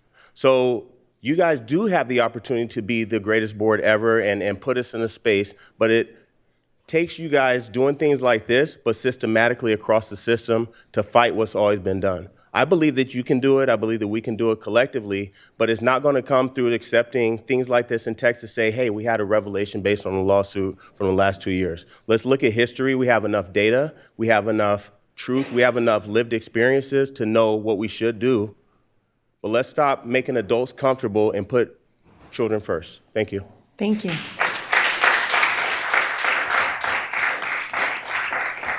Any board discussion?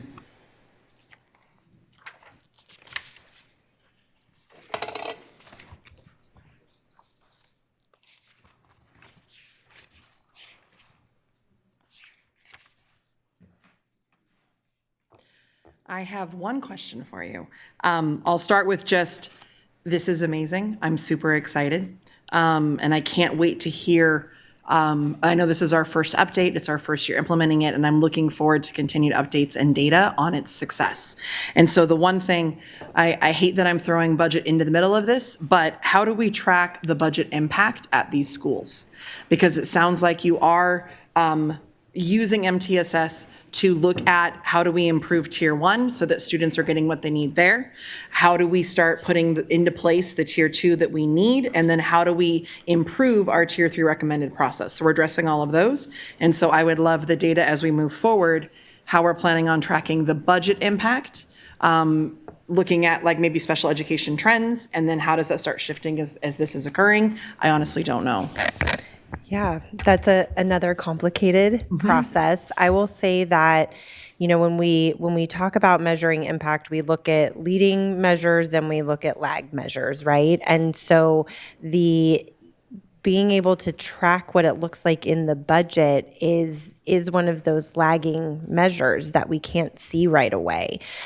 You know, we have costed out we have allocated resources to fund these proof of concept sites. And, you know, I think the budget impact is going to become apparent over time and not initially. But I do know, and I just want to give Matt a quick opportunity to talk about some of the ways that we are looking at tracking what's happening in these sites and measuring the impact overall, because it's the return on investment, right, that we want to see. And so, you know, sometimes that's hard to align with dollars because there's also what is the student impact, and you're hearing from our MTSS specialists about how the culture has already shifted, and we can't put dollars on that initially, and so it'll, you know, time will tell. But I do want Matt to respond a little bit to how we're planning to measure it. Yeah, I appreciate the question. Just in those 30 seconds, I had a lot of different ideas, so I'm going to process and think about that. As far as the lead measures that we're looking at right now, it has to do with that fidelity implementation, that fidelity integrity assessment. So that's the rubric that we're using to identify implementation across our site. So it's a rubric where it's aligned to implementation science, but says this is where we're at right now, and this is what we're going to put in place to get further along, align this continuum. And so when we're meeting with our leadership teams every other month in coaching capacity, we're looking at that FIA and saying, cool, what have we done to move closer and closer or further and further along to this ideal? And that's what we're using as like our standard definition of what MTSS ideal looks like. Right now, if you were to ask lots of different sites, what does MTSS mean? It kind of means something different everywhere. So we're using this FIA as our plumb line to say, cool, this is what MTSS is for our system, where we're currently at, what are we going to prioritize this year? And that might be different for each site. And then moving further and farther along. So we'll track that. There's also, that's conversations that we're having together, actually. So some of the things that we're going to be talking about at our team meetings is what types of data are most relevant based on the priorities that you've selected that we should be tracking so that we can provide those updates. So some of that is still learning, but yes, I appreciate the question. Well, and I'll go ahead and add, again, that teacher lens. The data that the board is forced to look at, that holistic overarching data, is so one-dimensional.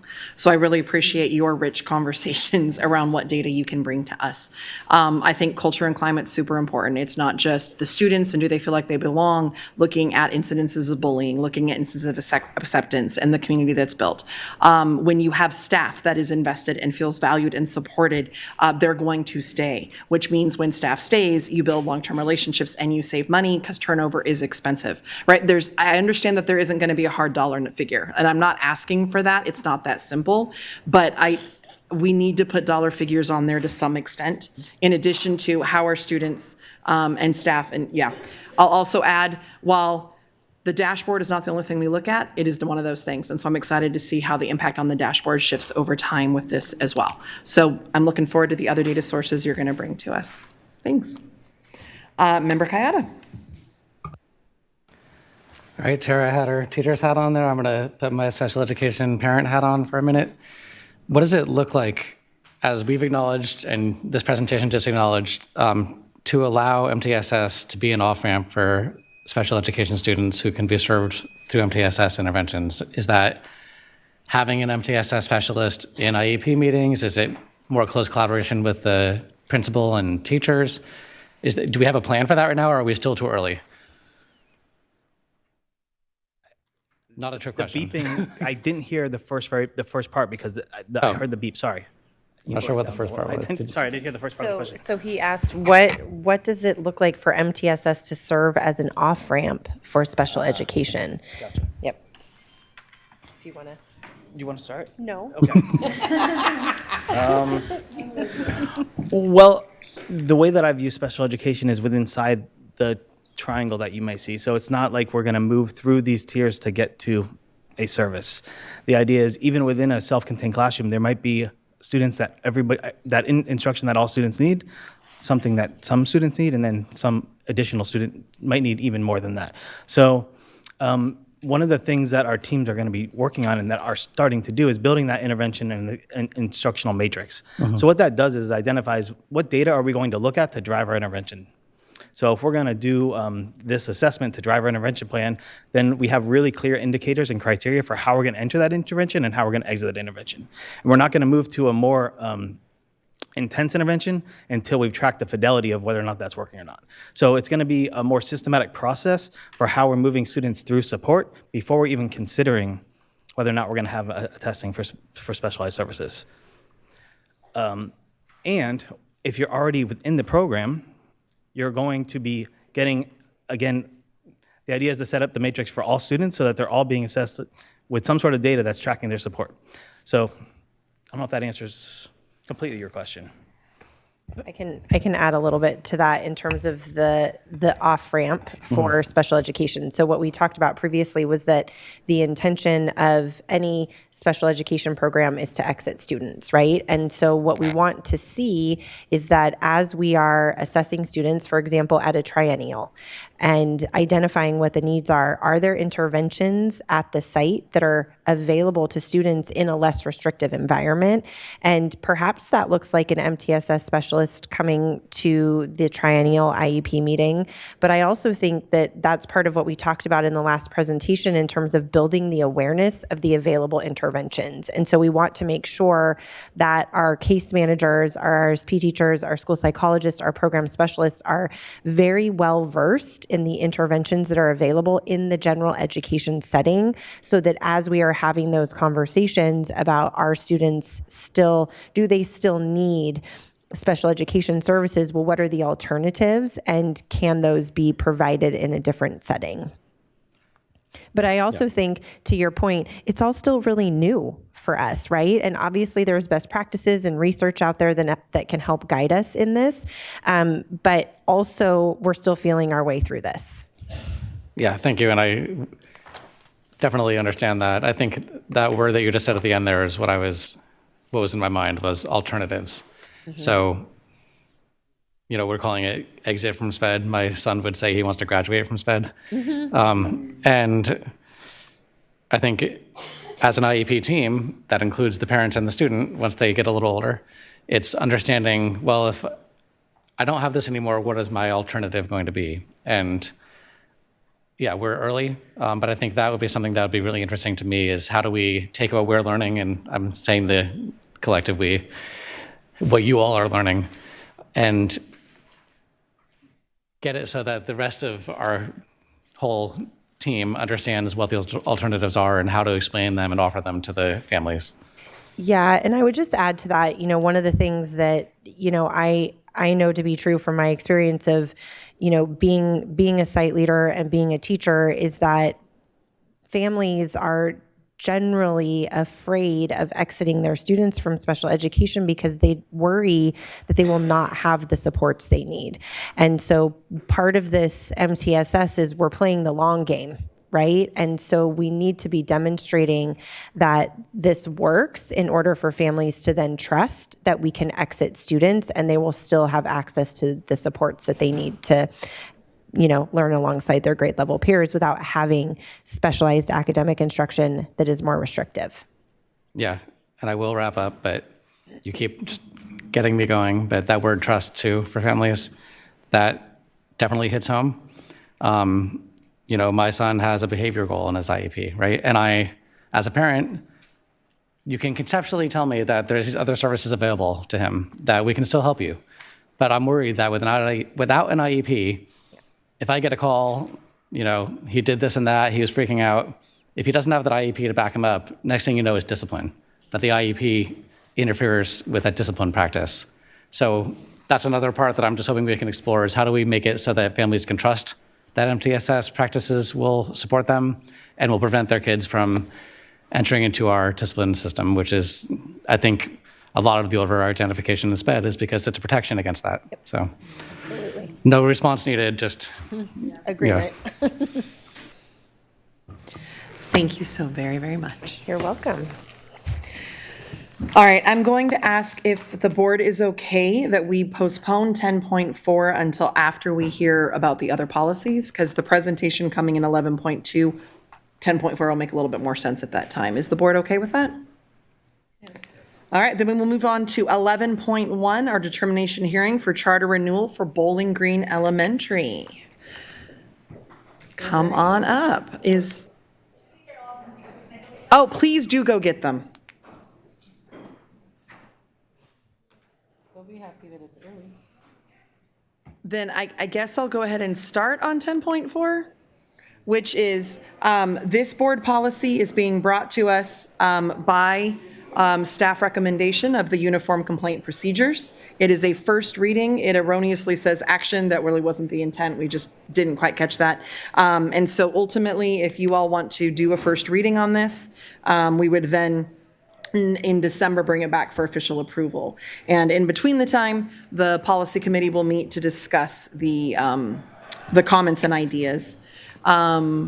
Since we're doing this, do we have any public comment on 10.4? We do not. Okay, so we don't have any public comment on those particular ones. So as you guys read this, reach out to the policy committee and let us know if you have any concerns or thoughts. And we'll be meeting in December and then bringing it back as a second reading in December for us to approve. Okay. Okay, and hopefully that'll make even more sense after I present a bit more about policies in our new process. Yeah. All right, so that knocked out 10.4.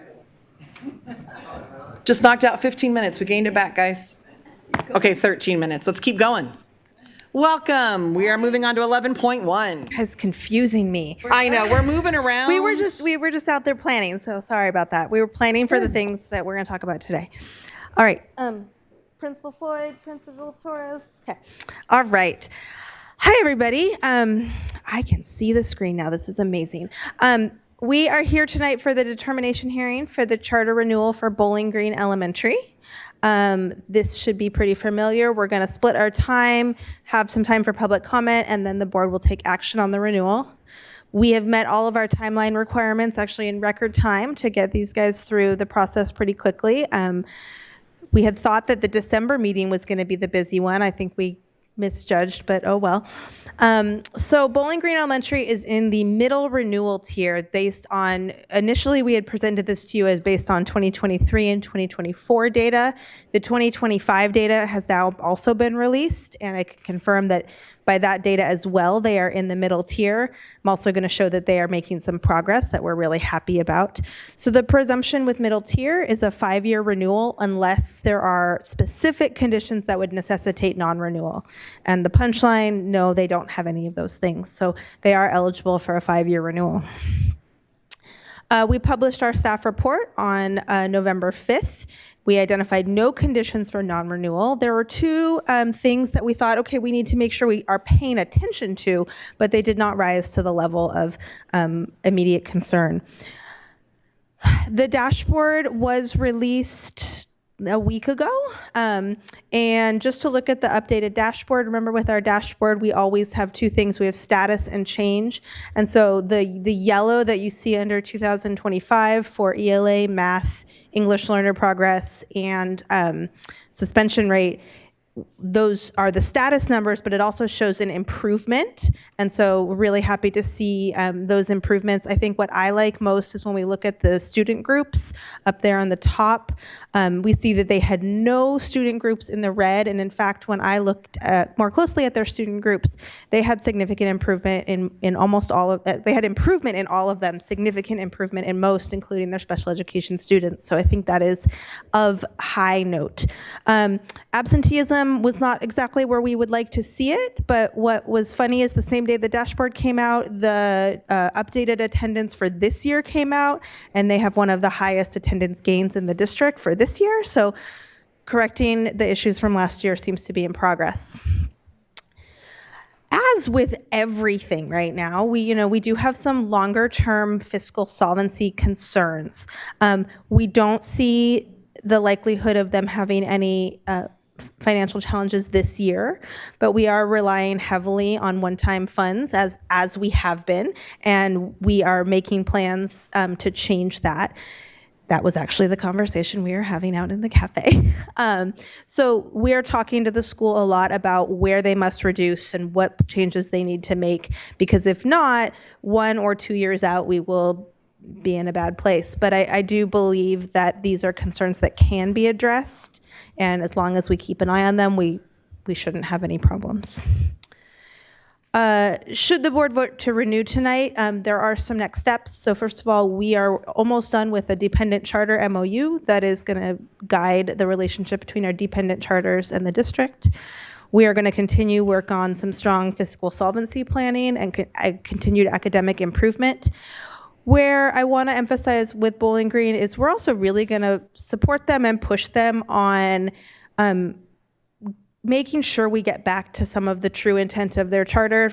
They are one of the oldest charter schools in the state, number 11, I think.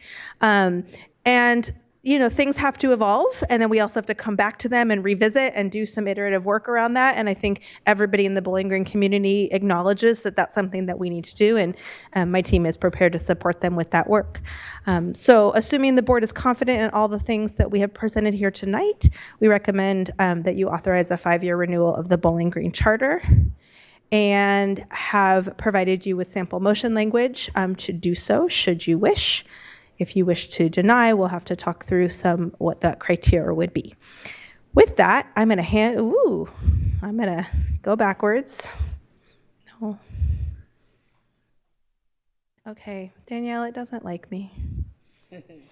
Thank you. Oh, no. One more. There we go. Okay, good evening, board. I'm Sylvia Torres, proud principal of Bowling Green Chacon, and I'm working with Malcolm, our leader for Bowling Green McCoy. And so we were here just to kind of tell you we are a solid middle tier. We have been working on making growth, and I believe that the dashboard is reflecting some of that growth that we are trying to implement on both sides. And implement on both sides. And we know that there is a need that we need to continue working on, but together I feel that we will be able to make those growths.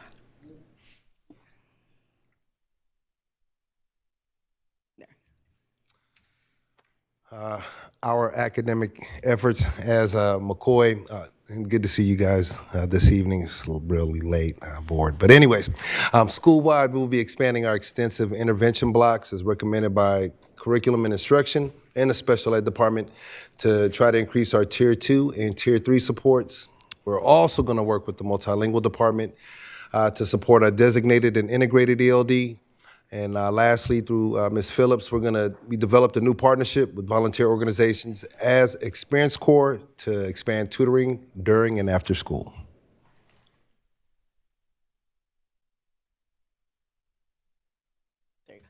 And this year, Bowling Green took a good look at some of that grant money that we had, and we extended all of our instructional aides to be on site working directly with our students 6 full hours a day. So each teacher has a longer time, and we're also working with the Yuming School out of Oakland. They're coming, and we're doing a partnership with them, adding the second language, focusing on the focused language, and that's helping those small groups, that intervention, all that, that things that go into making sure that all the students' needs are met. And then our teachers, along with that, are coaching and training to enhance their strategies that they use. And we're trying to do daily reading and daily math centers. I know that's one of the times we focus so much on reading, but there's also so much reading in math, and we're feeling that that's where we also kind of need to support our families, our kiddos.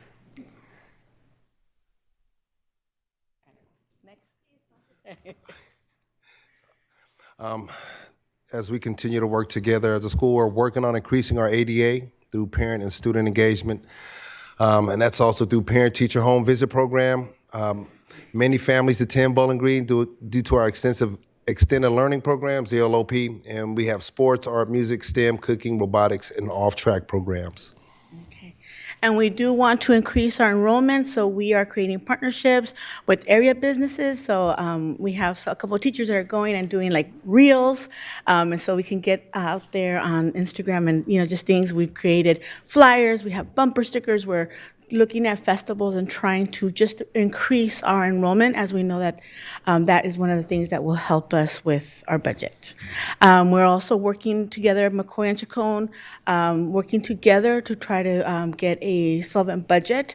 And we do have these tough conversations in our JLC, and we're working with our budget office and very close with Amanda in trying to see where are some of the expenses that we can combine and make us a more unified school, versus the two small learning community, try to be as unified as we can in one. Things we look forward to continuing, SEL focus throughout the school day and subjects, because that's what we want to work with, making sure our kids are emotionally safe. Family nights to engage our community. Parent-teacher home visits to increase family engagement, our community partnerships, as Ms. Salvatore has just talked about, ELOP field trips for all students, and then our ELOP extracurricular activities for all students as well. So we thank you for considering renewing our dependent charter. We would be honored to have the opportunity to continue working on our legacy and education in our community, and we look forward to a strong collaborative next 5 years.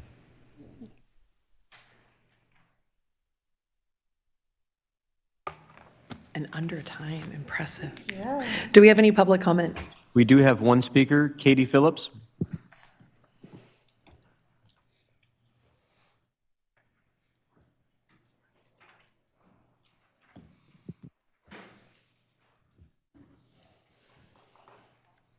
Welcome. Thank you. This is very scary. Okay, bear with me, please. I'm just going to pretend everyone's 8 to 9 years old now. Okay. Good evening, members of the school board and Superintendent Allen. My name is Katie Phillips, and I've had the privilege of teaching at Bowling Green Elementary for about 13 years, in service of the district for around 20. Before finding Bowling Green, I had the opportunity to both teach and visit many elementary schools within Sac City, either with a teaching position or as a substitute awaiting a teaching position while I was on the layoff list. However, once I came to Bowling Green, I knew in my heart that it was the place I was meant to be, and I haven't left since. When I first came to the school, I came with a clear purpose to make positive impact in a community that has worked tirelessly, often against great odds, to support its children. What I didn't know then was just how deeply this resilient community would impact me in return, both personally and professionally. Over the years, I've witnessed an incredible strength and determination of our families and students. This community shows up, as you have seen, again and again with grit, hope, and an unwavering belief in the value of their children's education. Bowling Green has become a place where many students who might previously have felt overlooked and otherwise unseen finally get to experience what it means to feel supported and understood.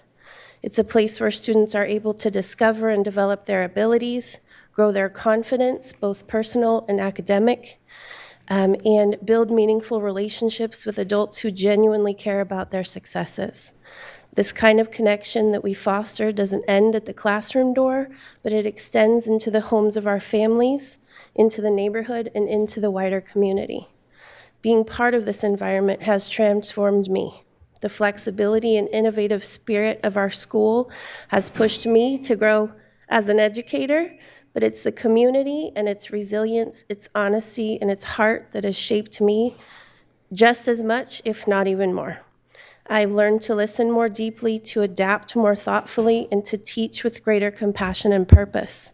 This school hasn't simply made me a better teacher, it has made me a better human. The impact we see in our students is very real. I've watched young people who arrive discouraged or disconnected grow into leaders, students who find their voice, discover their passions, and realize their potential.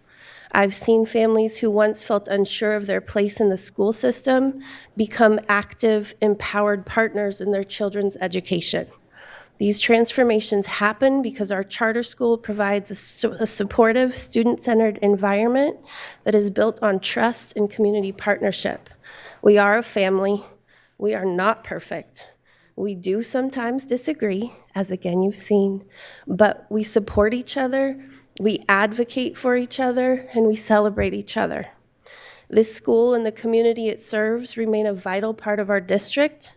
They represent what is possible when educators, families, and students become empowered, when students are truly known and seen as the incredible individuals they are, and when families are honored for the strength and resilience they bring. Thank you very much for your time, and thank you for considering our charter for renewal so that we may continue to make a meaningful difference in the lives of our students, our families, our teachers, and the heart of our community. Thank you. Thank you. Okay, we're still getting a couple more here. We have Pang Vang, followed by Amadeus Vang, then Soraya Vang, and Marias Vang. All right, please come forward. And I am going to ask, please keep to 2 minutes as you come forward.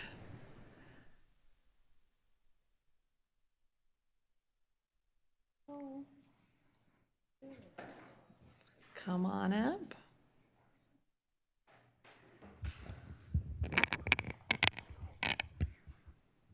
Hola, mi nombre es Asriel Yang. Tengo 9 años y estoy en tercer grado en Bowling, Michoacán.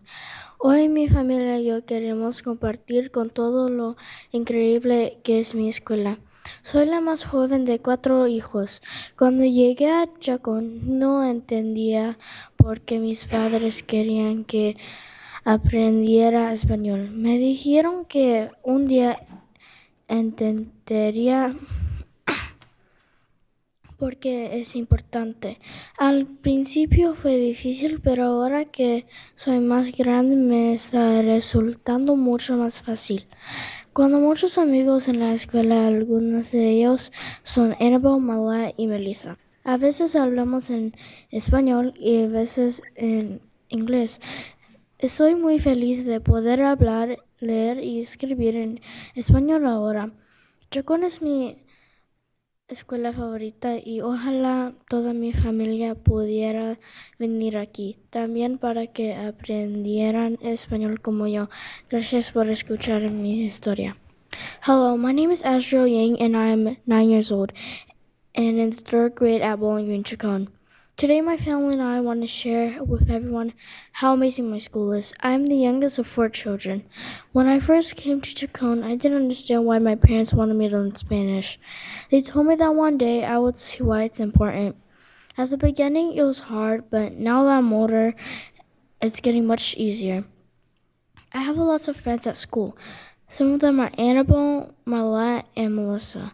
Sometimes we talk in Spanish and sometimes in English. I'm really happy that I could speak, read, and write in Spanish now. Chacon is my favorite school, and I wish all my family could come here too so they can learn Spanish just like me. Thank you for listening to my story.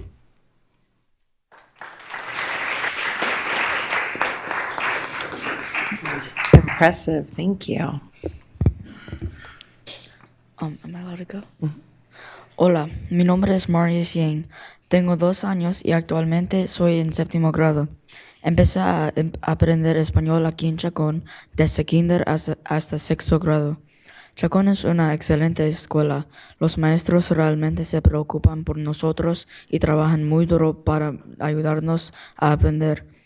Estoy muy agradecido por todo lo que he aprendido aquí. Chacón me preparó muy bien para 7º grado, tanto en inglés como en español. Gracias a eso, siento que tengo una gran ventaja en español comparado con muchos otros estudiantes.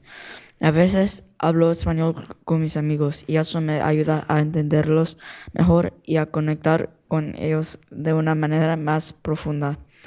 Estoy orgulloso del conocimiento que obtuve en Chacón y agradecido por todos los excelentes maestros que tuve. Gracias. Hello, my name is Marius Yang. I'm 12 years old and currently in 7th grade. I started learning Spanish here at Chacon from kindergarten through 6th grade. Chacon is a great school. The teachers really care about us and work hard to help us learn. I'm very grateful for everything I've learned here. Chacon prepared me well for 7th grade in both English and Spanish. Because of this, I feel that I have a strong advantage in Spanish compared to many other students. I sometimes speak Spanish with my friends, and it helps me understand them better and connect with them on a deeper level. I'm proud of the knowledge I gained at Chacon, and I'm thankful for all the amazing teachers there. Thank you.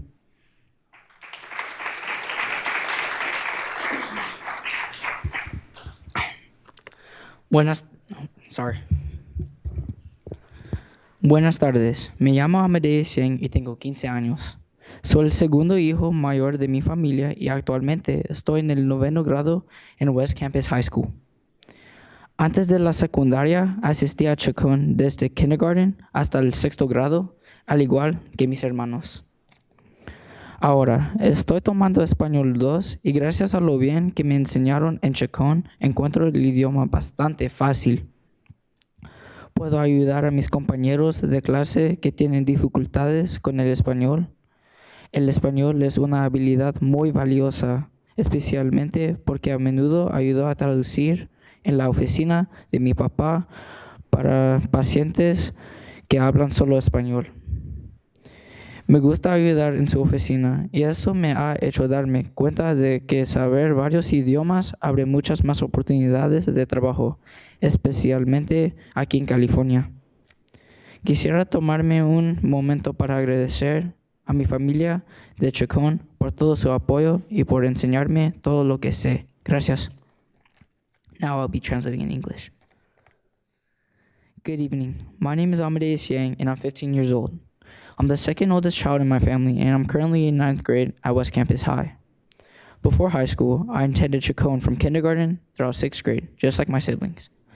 Right now, I'm taking Spanish 2, and because Chacon taught me Spanish so well, I find it pretty easy. I'm able to help classmates who struggle with the language. Spanish is such a valuable skill, especially since I often help translate at my dad's office for Spanish-speaking patients. I enjoy assisting at his office, and it's made me realize that knowing multiple languages opens up many more job opportunities, particularly here in California. Now, I'd like to take a moment to thank my family here at Chacon for all their support and for teaching me everything I know. Thank you.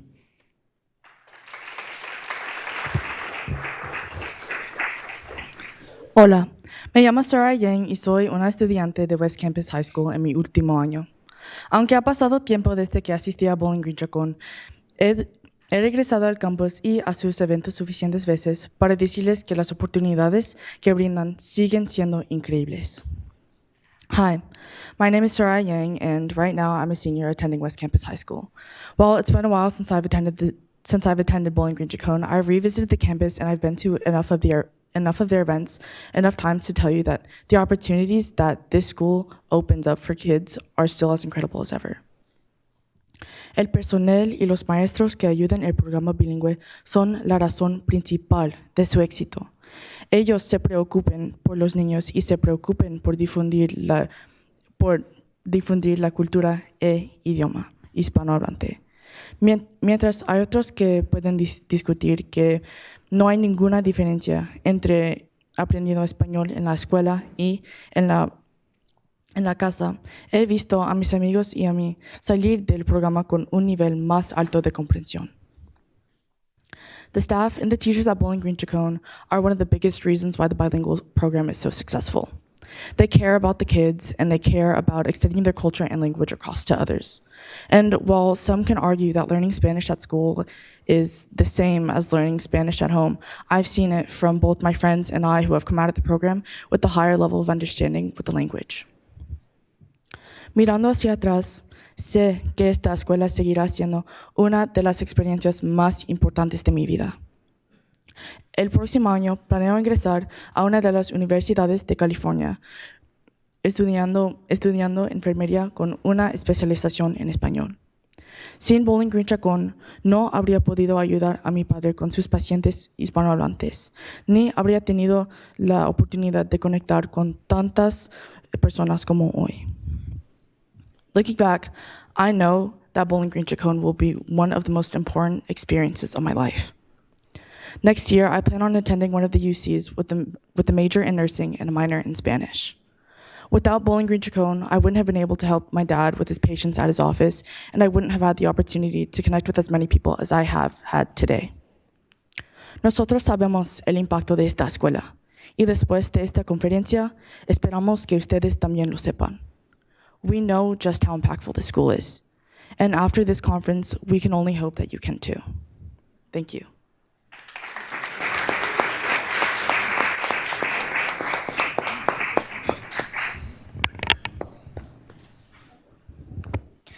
Como pueden ver, Chacón es una escuela increíble. No solo ha funcionado para uno de nosotros, ha funcionado para todos nosotros. As you can see, Chacón is an amazing school. It hasn't just worked for one of us, it worked for all of us. Thank you very much.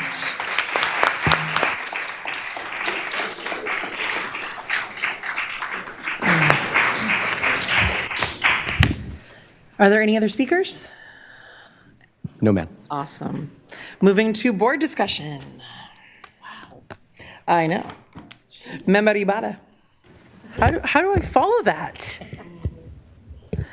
I hear that they could do it in another language too, but I think we'll give them their flowers for that, but also, yeah. So many things I can say this evening. And I just want to, like, this moment that we just experienced right now, the richness in that. Because in my dream world, we approach every student as a multilingual learner. And that's what that looks like. When you are exposing kids to languages that aren't the languages that they're coming to the schools with. And how much more beautiful this place could be. So now I'm just like, look at this community and what they're doing.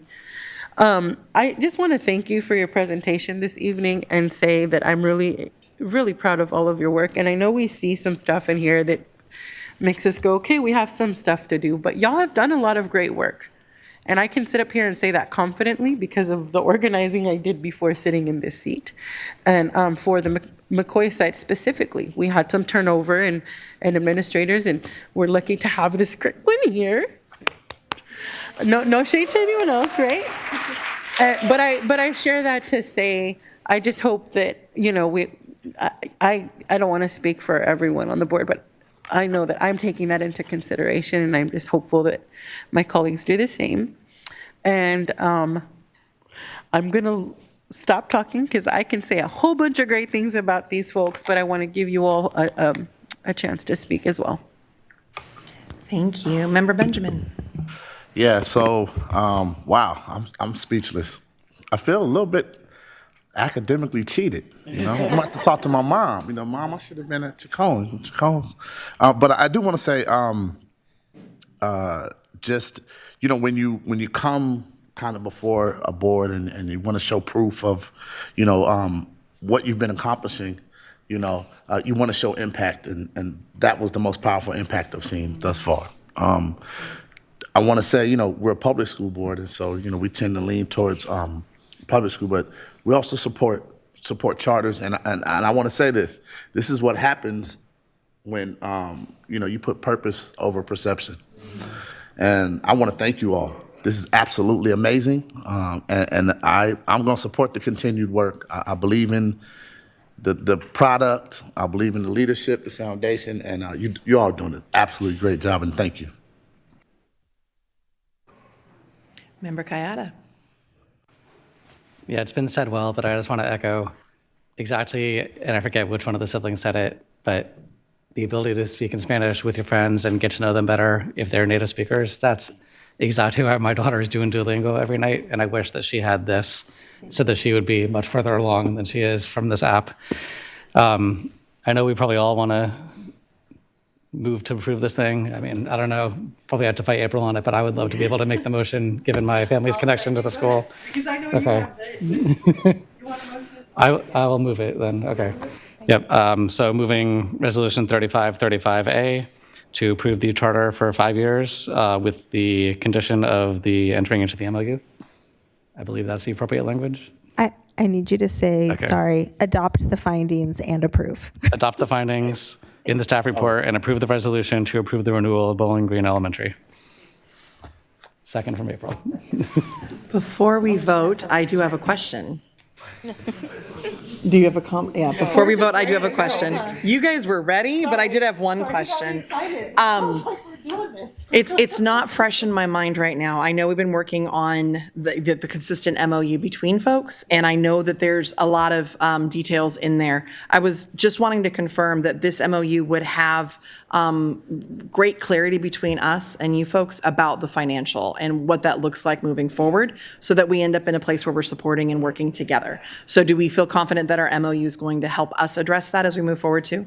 Yes, it is very different from the ones you've seen with our independent charters. It is almost entirely services and costs. Fantastic. And we are, I don't know, a week or so away from a finished draft.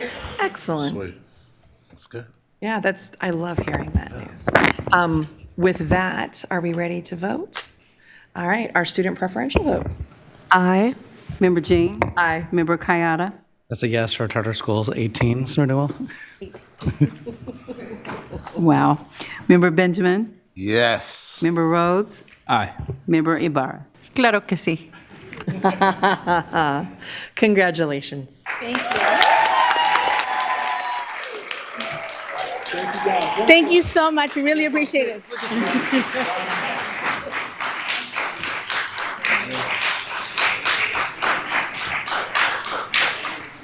Moving on to, excellent. Moving on to 11.2, this is our second reading of board policies related to the Black Parallel School Board Settlement Agreement. And I'm going to invite our acting Chief Academic Officer, Erin Finley, up, and I'm going to ask Member Rhodes to come take the mic because I'm a part of this presentation. That's I know.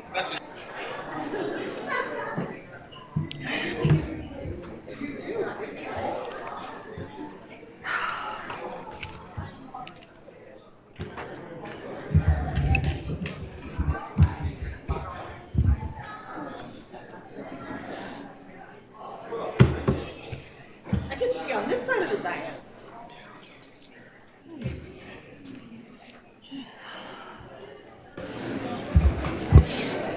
All right, I'm starting. It is so fun. I get to start. All right, Member Jean, floor is yours. Thank you. Is it on? Okay. So I am very excited to bring you our second reading of 18 board policies that we have spent much time on. Our agenda, I get to learn how the moving forward works, or Danielle can do it for me. So we're going to quickly review the settlement agreement and the independent monitor transition, which was approved in our consent agenda. I'm then going to walk us through the board policies that are related specifically to directives in that action plan, and then bring it to you for a vote for approval if you are feeling confident that we have done our work. With that, I'm going to hand it to our acting Chief Academic Officer. Good evening again. As a preamble to our discussion about the board policies related to the Black Parallel School Board Action Plan, I get to provide you with an update on our settlement agreement work. Last fall, our superintendent strongly encouraged us to view the BPSB Action Plan not as compliance work, but as the work of our district, a commitment to systems change to provide the highest level of support for our Black African American students and students with disabilities. Our intention following the superintendent's lead is to orient this entire detailed effort around the fundamental systemic commitments we are making to our students. This slide illustrates our five core commitments: discipline reform, special education reform, recruitment and retention, professional learning, and MTSS, which are all directed at ensuring culturally responsive, high quality instruction in inclusive learning environments for our Black African American students. MTSS, as you've already heard this evening, is the most crucial commitment, serving as the unifying framework to align these efforts and provide universal preventive interventions before students enter exclusionary practices. This work is the embodiment of the work Superintendent Allen referred to, and you will soon see how these commitments anchor our system improvement efforts. Finally, an update on the independent monitor role. We are pleased to announce by mutual agreement and following the board's approval of his contract earlier this evening that Dr. Jaime Hernandez has been selected as our new independent monitor. Dr. Hernandez brings experience in educational equity, special education, and systems improvement, and both parties are confident in his expertise will strengthen oversight and collaboration moving forward. We have designed a structured transition and extended monitoring period, and a key priority in this phase is the revision of board policies related to the action plan's core areas, which we are bringing to you this evening as a second reading for your approval. The process for these revisions began with identification in the settlement agreement of 22 board policies that needed review.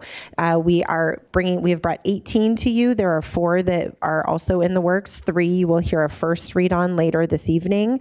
The first thing I want to highlight here is the opportunities for input. So once we identified these policies, we organized in collaboration with BPSB and the prior independent monitor, arranged a community event where community members were able to view and provide feedback on those policies. That feedback was then collected and analyzed, and the policies then went to the action plan subcommittees. So there is an LRE subcommittee, a disproportionality subcommittee, an operations subcommittee, and those subcommittees then provided additional input. We also shared these policies with staff who provided input, and then we put them through legal review. And finally, the board policy committee had an opportunity to review them. And first came the first read. There was another opportunity for feedback. We were grateful to our partners on the BPSB who provided us some really important feedback, which was then considered in the revision that you are seeing tonight. So I get to now share exactly what the board committee policy committee has been working on, using how we reviewed it, and now bring it to you for potential approval. So we had our public presentation of the first reading. If you remember, that first reading was a clean draft, and that was because there had been so much feedback and so much I remember seeing the document with all the comments and all of the ideas on top of each other, and we figured a clean first reading of the proposed changes was a great way to start. Then the board policy committee reviewed that individually and brought their questions to our academic office staff and legal counsel. We also then, in that conversation, reviewed with a lot of detail and line by line emails we had received, feedback we had received, comments we'd received, et cetera, to ensure that we were considering all of the feedback as we brought this second reading to you. You'll notice that we're doing our public presentation of the second reading. This reading does have the marks of what was changed between first and second. So you can see how the feedback was incorporated and what we are proposing to you. We're now presenting it to you for the board decision. Before we go into the policies specifically, though, I do want to emphasize a key difference between board policies and administrative regulations. One of the things that Member Kayada and myself were both feeling very strongly as we were reviewing our policy is how much language in there didn't feel quite appropriately placed. So board policy is very specifically the purview of the school board, and it is the what we want to see happen and the why we want to see happen. It's this overarching big picture idea and kind of painting of what we expect in these policies and for the education of our students. Admin regulation is then developed by our superintendent and delegated to the staff to get more specific of how and who and where and when the what and the why will occur.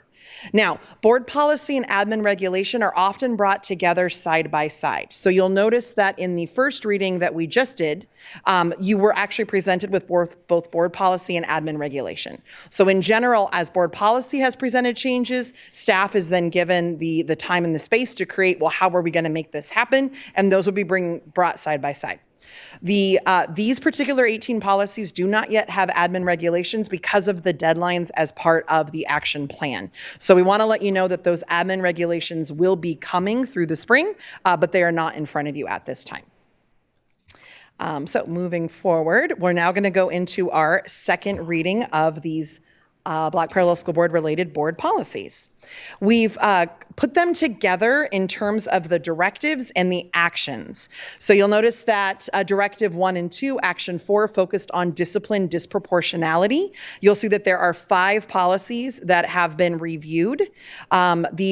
There's one noticeable adjustment since we first read it on October 2nd, and that was ensuring that willful defiance is clearly identified, recognizing the overuse and disproportionate application of willful defiance as a reason for suspension.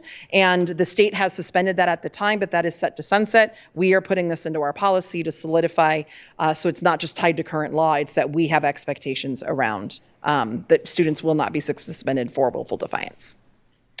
Our next focus is Directive 6, Action 3, which focuses on bullying and harassment. You'll see there are 3 board policies here. The notable adjustments focused on consistency of language, so that as we were reading between the 3 different policies, the language that was used would be the same throughout. For example, culturally relevant was used over and over again as opposed to multiple other identifiers that all meant culturally relevant. Consistent use of district initiative language, the restorative discipline guidelines, is now consistently used. We also ensured additional references around restorative practices were put in there, and we had a great conversation around some next steps that need to be taken, which is the school board needs to consider a policy around cell phones and social media, and that is on our list to bring to you at a later date. We don't have a timeline yet, but that's on our to-do list, although the policy committee to-do list is getting quite long. Directive 7 to 9, Action 2, is around special education obligations. You'll see that there are many board policies here. We slowed down and spent a lot of time talking through this language. There are 2 key updates. One is we adjusted antiquated language. So some of the policies we're reading had not been updated since 1998. So the language is just not relevant and current of practice. So we updated that. One example is we don't say regular classroom, which is a very pejorative term. We're using general education. We also shifted to job titles rather than actual names of personnel, because that can change, but the job title is the same. And that way we're not bringing policy back on a regular basis. The AR might include that information, but it doesn't make sense in policy.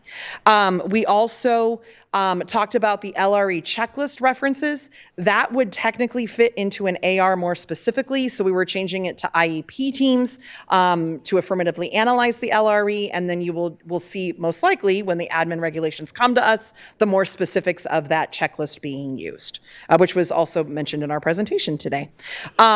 We also had this idea of making sure we put procedural safeguards in here that were not necessarily outlined by board policy, and that we need admin regulations to include that. So we're expecting to see some good work in the admin regulations coming to us. And lastly, Directive 10 and 12, Action 1. This one has 2 board policies, and we didn't make a ton of changes here. It was more just consistently using student-centered language in the IEP best practices rather than adult or program-centered language. And with those, we bring it to you for discussion and approval. Thank you, Regine. Do we have any public comment on this topic before We do. We have a total of 4 speakers, but Carl Pinkston will represent all of them for a total of 8 minutes. Okay, welcome, Carl.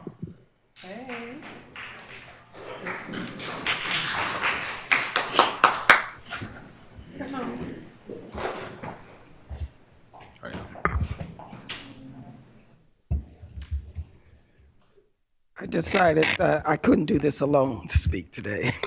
We never do anything alone, my brother.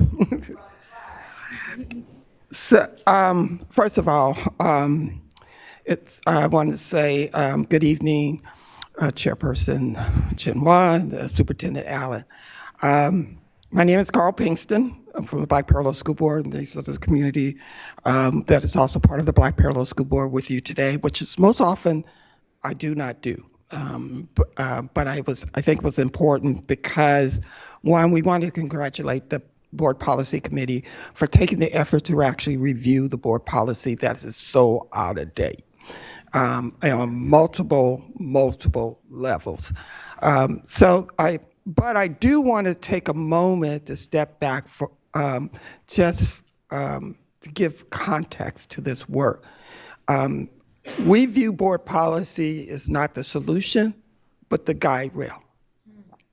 And if you view it as a guide rail, why do we needed these guide rails to begin with?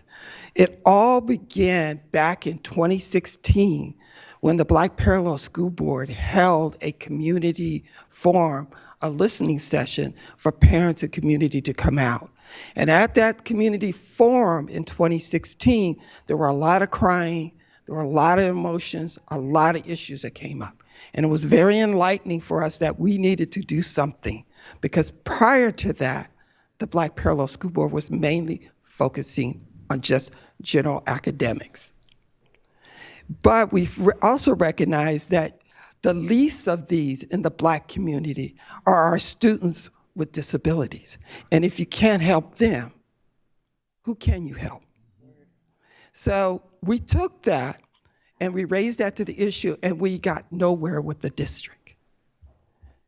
Ultimately, that led to, in September in 2019, to file a lawsuit. We don't take these lightly. We will work with you. We will try to figure out some way to make this work. But at the end of the day, you left us with no alternative. Thus, we had to file a lawsuit. But believe me, this was not the first time we had to take some form of legal action for the city of Sacramento City Unified School District. And we were not the first, and probably we will not be the last. But for us, students who are the least of thee, who do not get the kind of quality education and constantly overlook and not getting the services that they need, something had to be done. Thus, that gave rise to the settlement. It's not perfect, it's not all what we wanted, but it was something. And we also recognize, which we heard from many people, why did you have 22 directives? because we said we got tired of playing this whack-a-mole. So we're going to give you 22. And there were some of us who felt that wasn't even enough. But we're going to work with 22 first. And then as part of that 22 was the question of board policy. We needed to provide a guide rail to support our kids. So I'm going to speak to a couple of things that we still have some concerns. One is Board Policy 5144 regarding the suspension and expulsion. We recognize that you cannot suspend kids for willful defiance, but we also wanted the district to consider you cannot expel students for willful defiance. So we would like to have that as part of it. Second, Board Policy 5145.3 regarding interrupting bias in law enforcement notification of bullying. Board Policy 5145.3. I'm sorry they're not in order. Okay.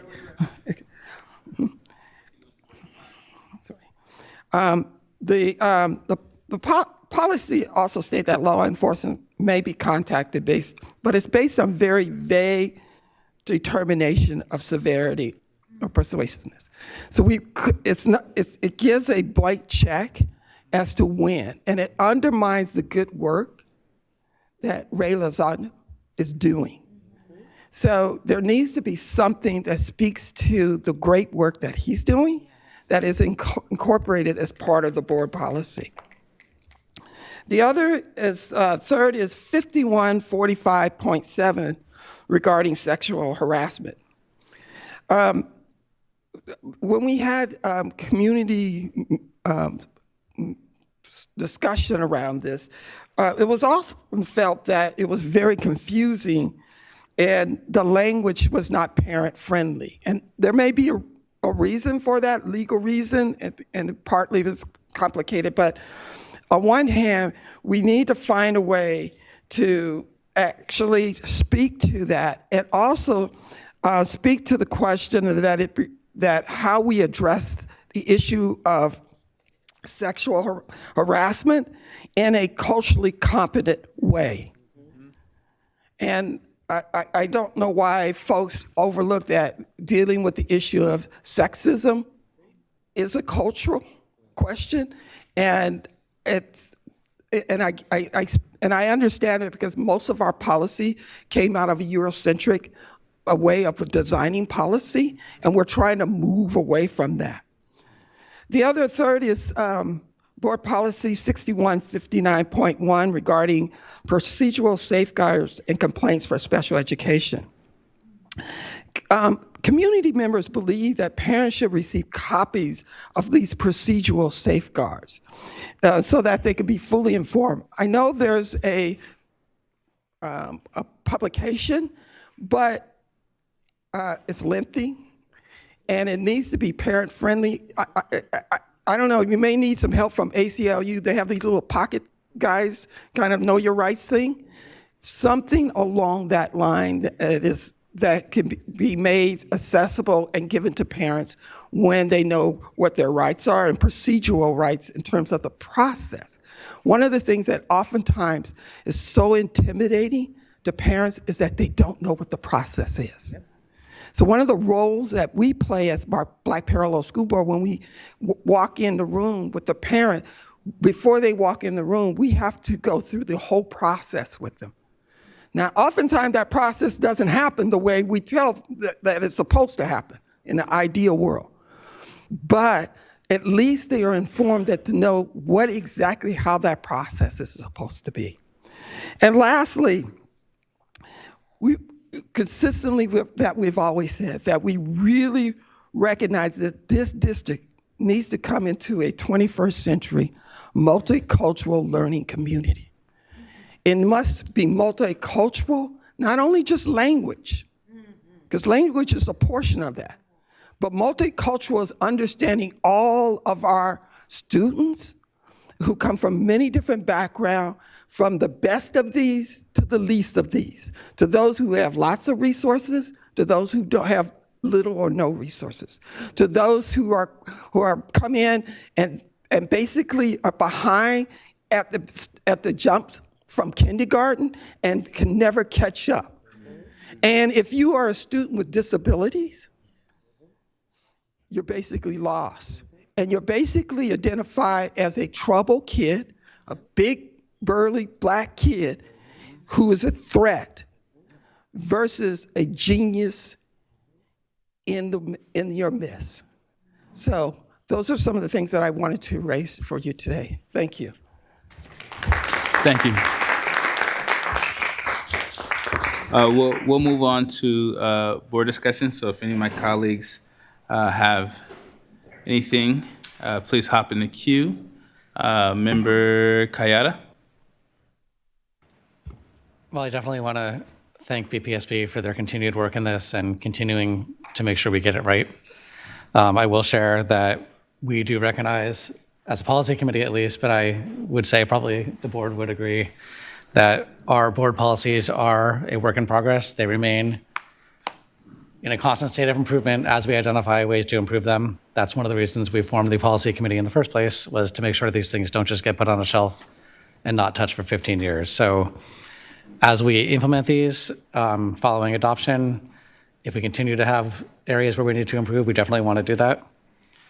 I do also very much agree with what Carl said. These are guardrails, but the real action follows within these guardrails, starting with the AR, starting with the restorative discipline guidelines that staff's still working on, and following how we actually implement them on our school sites. So there were the 4 specific areas that Carl just mentioned. I'd like to briefly discuss them, and I will pass it to the 2 of you because we all did this together, but now that you're standing down there, Tara. So for 5144, talking about expelling kids also for willful defiance, we didn't actually discuss that because we didn't get a comment on that, but I would be amenable to adopting 5144.1 because that's actually what we talked about as a policy committee. That is why we struck the language about willful defiance from 5144, was because we didn't think it belonged in the discipline policy. We thought it belonged in the suspension and expulsion process. So we moved it over there, and you'll see that we added a new sentence standing on its own that says, it goes further than state law. It says, regardless of where state law is, you will not be suspended for willful defiance, and I think it would be perfectly fine to add or expelled. So assuming you all agree with that, that would be, I think, part of the motion we would do if we move this one forward. For 5145.3, for non-discrimination and harassment, we did talk about that. The comment that Carl just made was similar to the one we got in written comment, and if my recollection is correct, we decided that that would be addressed in the administrative regulation and further non-policy documentation. So that's not something we're ignoring, but we just want to put it in its right place. So we definitely have that on Tara's list when we continue to look at our policies and make sure that the administrative regulation follows that expectation. For 5145.7, there was a concern that we got today and also previously in writing about using parent-friendly language and around ensuring that we are following culturally relevant practices. So for the parent-friendly language portion, we did discuss that and we found why we have this language, and that's because we are parroting state regulations in this area. So that's verbatim the language taken from the state administrative code. Definitely agree with everything Carl said about probably the historical reasons that it is written that way, but we are trying to make sure that we fully capture the law as it is, and we definitely would like to follow that with parent-friendly language in areas that are not the specific policy, but we wanted people to be sure they understand this policy is incorporating this language from the regulations, the state regulations, rather than we did consider the alternative of, okay, we can strip all that and we can use very parent-friendly language, and then we would then refer people to the regulation, but that seemed like more burdensome for people rather than just getting the exact language that is legally binding for them. And the final one was, and culturally irrelevant. We did address that.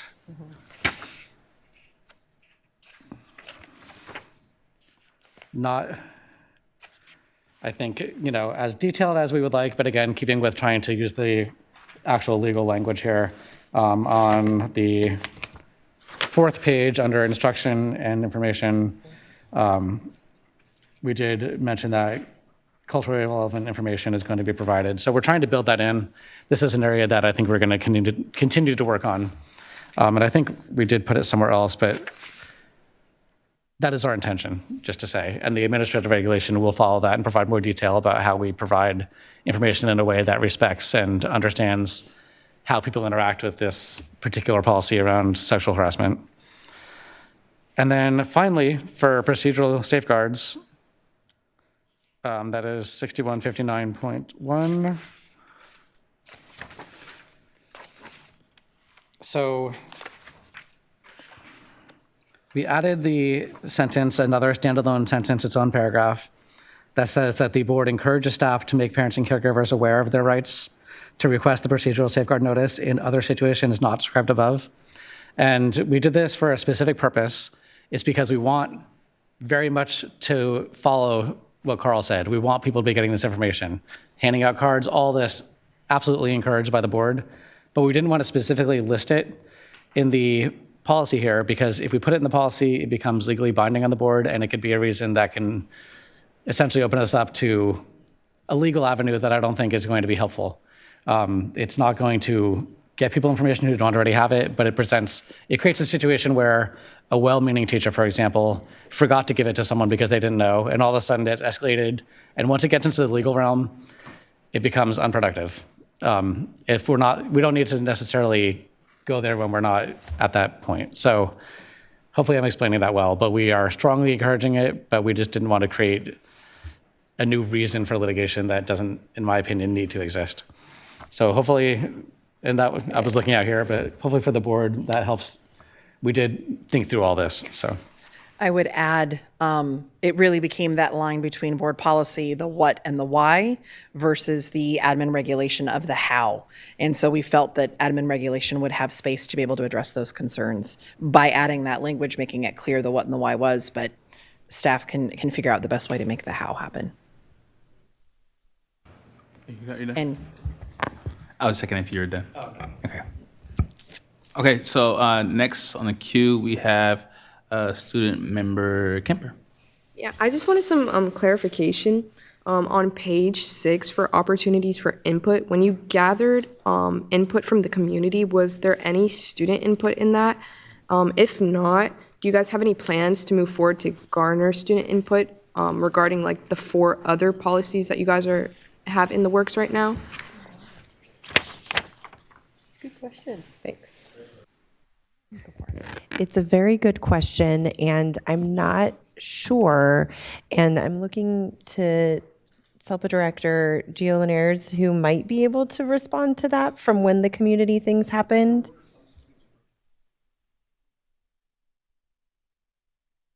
Okay. So what he just said is that students were invited to participate in the community event, but there was not a student-specific event that occurred. So we can certainly work on that moving forward. Yeah, absolutely. Thank you for that.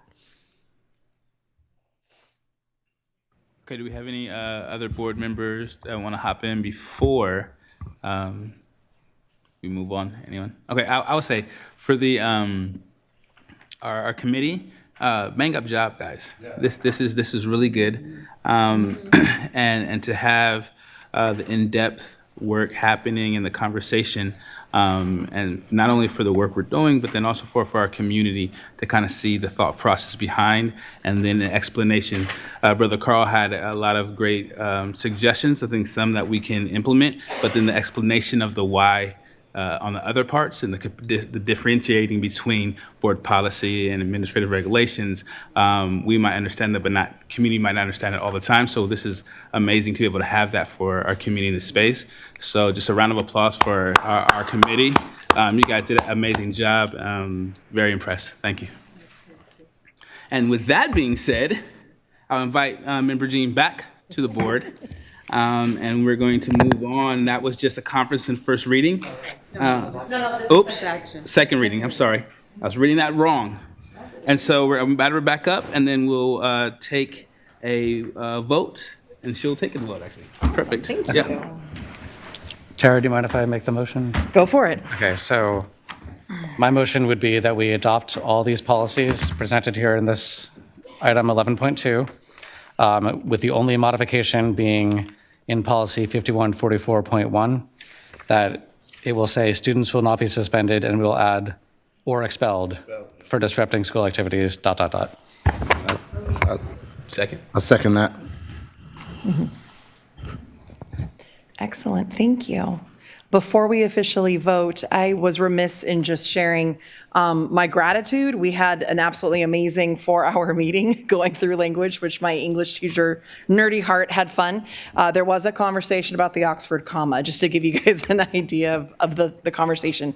But a huge shout out to our acting CAO, Erin Finley, and our SELPA director, Gio, and both of our legal supports. It made it in a place where we were all in our different roles, bringing our expertise, asking the questions, and grappling with the community recommendations and going, how do we make sure we are doing the most that covers what everyone deserves and needs? So thank you so much for your work on this with us. And thank you to Member Kayada and Member Singh, who've been doing this with me as well. It's been pretty wonderful. And with that, I will hand the vote over. Oh, student board member preferential. Aye. Thank you. Member Jean? Aye. Member Kayada? Aye. Member Benjamin? Aye. Member Rhodes? Aye. Member Ibarra? Thank you very much. Moving on to 11.3. Good news, this can go, I hope, pretty quickly. So this is our first reading. You'll notice that these are clean copies of 3 additional policies. And this is our chance to get feedback from the board if there's anything you want us to consider. The policy committee does already have a meeting scheduled with our folks again to have that rich conversation around these 3 policies. And then we'll bring it back for a second reading in December. So do we have any public comment on 11.3? We do not. Do we have any board discussion on 11.3? If anything comes to mind, feel free to reach out to myself or Member Kayada or Member Singh, and we'll bring that to that conversation. And then just to reiterate, 10.4 is not part of the Black Parallel School Board. It is brought to us by staff, is also a first reading, and does have the BP and AR side by side. So if you read those, you'll kind of get a sense of what they sound like and how they work together. And with that, we'll move on to 11.4 and approve resolution number 3533. Resolution for the adoption and approval to use the design, build, consultation, and procurement process pursuant to Government Code Section 17250.20. Am I required to read all that? That was a lot. Okay, just wanted to make sure I was doing what I was supposed to do. Welcome. Good evening. Can you hear me?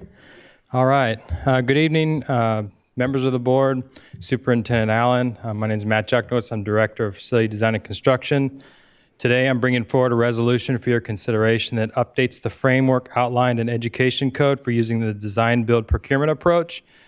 Design-build is a project delivery method where both design and construction services are contracted through a single entity. This approach can offer advantages such as streamlined communication, faster project delivery, and potential cost savings, which can be particularly beneficial for the district in certain circumstances. This resolution provides clarity on how we may move forward with projects that meet specific criteria, ensuring consistency and alignment with all applicable requirements. So we're asking for your review and adoption of this measure. Thank you very much. Do we have any public comment? We do not. Do we have any board discussion?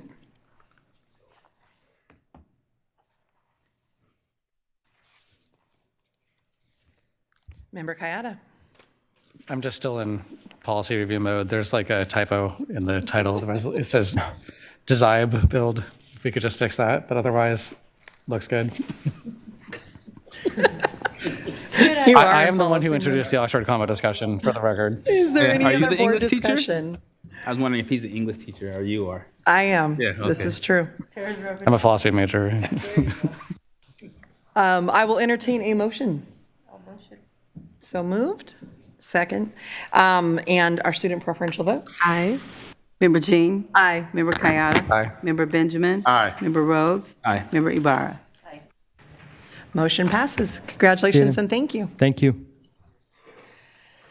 Moving on to 12.1, and we are shockingly ahead of schedule. Adopt our fiscal solvency plan and 2026-27 budget development reduction thresholds.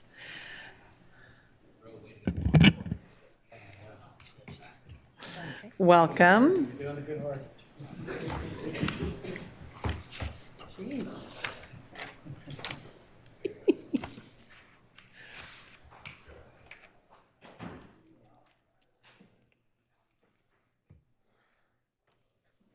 Okay. Good evening, Vice President Jean, Superintendent Allen, members of the board, and community. I'm Janae Marking, Chief Business and Operations Officer. This is item 12.1, our fiscal solvency plan and 2026-27 budget reduction thresholds, which is presented to you this evening for adoption. As a reminder, a draft of this plan was presented to the board for feedback and discussion on both November 6th and November 13th. Here's a review of our agenda. As we have already engaged in deep discussion, I will be moving through this presentation quickly. First, a brief review. We have discussed that the district is facing two big challenges: a projected current year cash insufficiency, as well as a structural multi-year deficit. Each challenge is individually complex, and both require a multifaceted plan to resolve them. I'm not quite sure how, but the math has triangulated to produce multiple instances of $43 million within these budget challenges, and it's really confusing. This is to highlight that, again, there are two different $43 million figures within this quagmire due to rounding and simplifying. This chart is intended to summarize the different challenges we face and the types of solutions needed to address them. The following are parameters that were considered in determining elements of our fiscal solvency plan. Of course, our budget guiding principles, the LCAP, an intent to avoid disruption to student educational experience, and of course, always to fulfill lawful obligations and negotiated agreements. In adopting the fiscal solvency plan tonight, the board is defining a new direction for the district. However, it doesn't matter. None of it matters unless there is fidelity of implementation and accountability to ensure that hard decisions aren't undone in the shadows. After the special board meeting discussion last Thursday, November 13th, the plan was updated with these elements of the board's feedback and implementation. An implementation section was added at the beginning to capture plan development and approval. Urgency and mandate was added, as well as a section on tracking and accountability. Under overtime in cases of emergency, emergency was defined as a situation that directly threatens the district's fundamental ability to function, specifically where failure would disrupt basic support for student and staff. Examples of this would be server failure, loss of utility services, or physical structural safety issues. Language was also added to review vacation cap practices. It clarified the S8C report defines administrators and non-rep. Parent participation preschool was kept on the list but reduced to one site. We changed out withdrawing covering costs related to testing and instead replaced it with revisiting and studying the GATE program, and also made some adjustments regarding IEP methodology. Finally, the directive for sixth grade camp was also removed. The fiscal solvency plan is provided to you for adoption this evening. However, it is a living document. As part of the expectations from the Sacramento County Office of Education, this plan will need to be updated and further refined as additional financial information becomes available and as it is implemented. Further, and as we have said many times, all dollar figures included are estimates and are not realized unless implemented. We are primarily targeting general fund unrestricted. However, it is more imperative than ever our practices with all resources are to maximize every dollar and to ensure that spending is aligned with our most critical goals. Think before you spend. Also included in this plan are directives for future years, which would begin with 26-27 budget development. Making these determinations will inform the allocation departments and schools receive for their budget development meetings next month. This has been organized into the following three factors. First, we know that every year we have a reduction related to enrollment decline. It is organic and a part of the calculation. If we don't decline as much as projected, then we don't need to make that same amount of cuts. It goes hand in hand. Then the board has established that we will reduce to 270 administrators, again, as defined on the S8C report, and we have an estimate for that reduction. And then in addition to that, 20% reduction to departments across the board. That all totaled up is $59.25 million in an effort to reach the $58 million reductions that SCOE identified were needed for next year. Now, looking at next steps. This is a culmination of a lot of work. However, the board must consider the unknowns that are in the pipeline, costs related to negotiations, Black Parallel School Board Action Plan, the work of the still-to-be-hired Deputy Chief of Schools, and further the things that we don't know that we don't even know yet. These are all projections. It is inevitable that the numbers will change, and our plan is intentionally trying to be flexible and adaptable to respond to that. Our next steps include the board adopting a fiscal solvency plan to meet SCOE's requirements, which we are here on track for tonight. A draft of the plan was sent to the County Office of Education by November 15th, and the Fiscal Crisis and Management Assistance Team, or FCMAT, has completed their visit for the fiscal health risk analysis this week. They plan to present the report to the board on December 18th. Finally, the board will receive an update on expenditures through October 31st and projected budget through the end of the year in the first interim budget report at the December board meeting. With board adoption, implementation with urgency must begin. Beginning to wrap up. As this is my final presentation to the board, I want to take a moment to share just a few items before I go. First, a clarification. This is a familiar slide. It was presented at the direction of the board in March. At the time, I was concerned that it would be taken out of context. Since then, it has been repeatedly pointed to as a promise made, but not delivered on. I'm coming back to it because I want to repeat the words that I shared with this slide when we looked at it together with March. And this is verbatim from my script. This slide offers a look ahead at projected 25-26 changes to the current second interim numbers. Again, we were looking at this in March around second interim. I continued to say, solely based on the reductions in force approved by the board on March 6th and March 12th.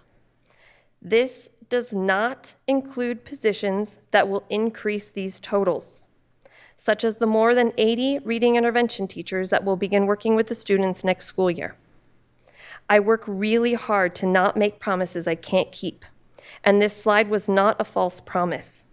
It was only intended to show the math of the total number of positions reduced as of a specific moment in time. However, all categories here had changes beyond these reductions.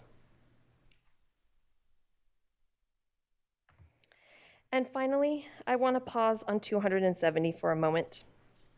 The board has set a directive that the district will have less than 270 administrators and confidential FTEs, or full-time equivalents, budgeted in general fund as of the 26-27 school year, which is again reflected on the S8C report in the criterion standard sections of our budget.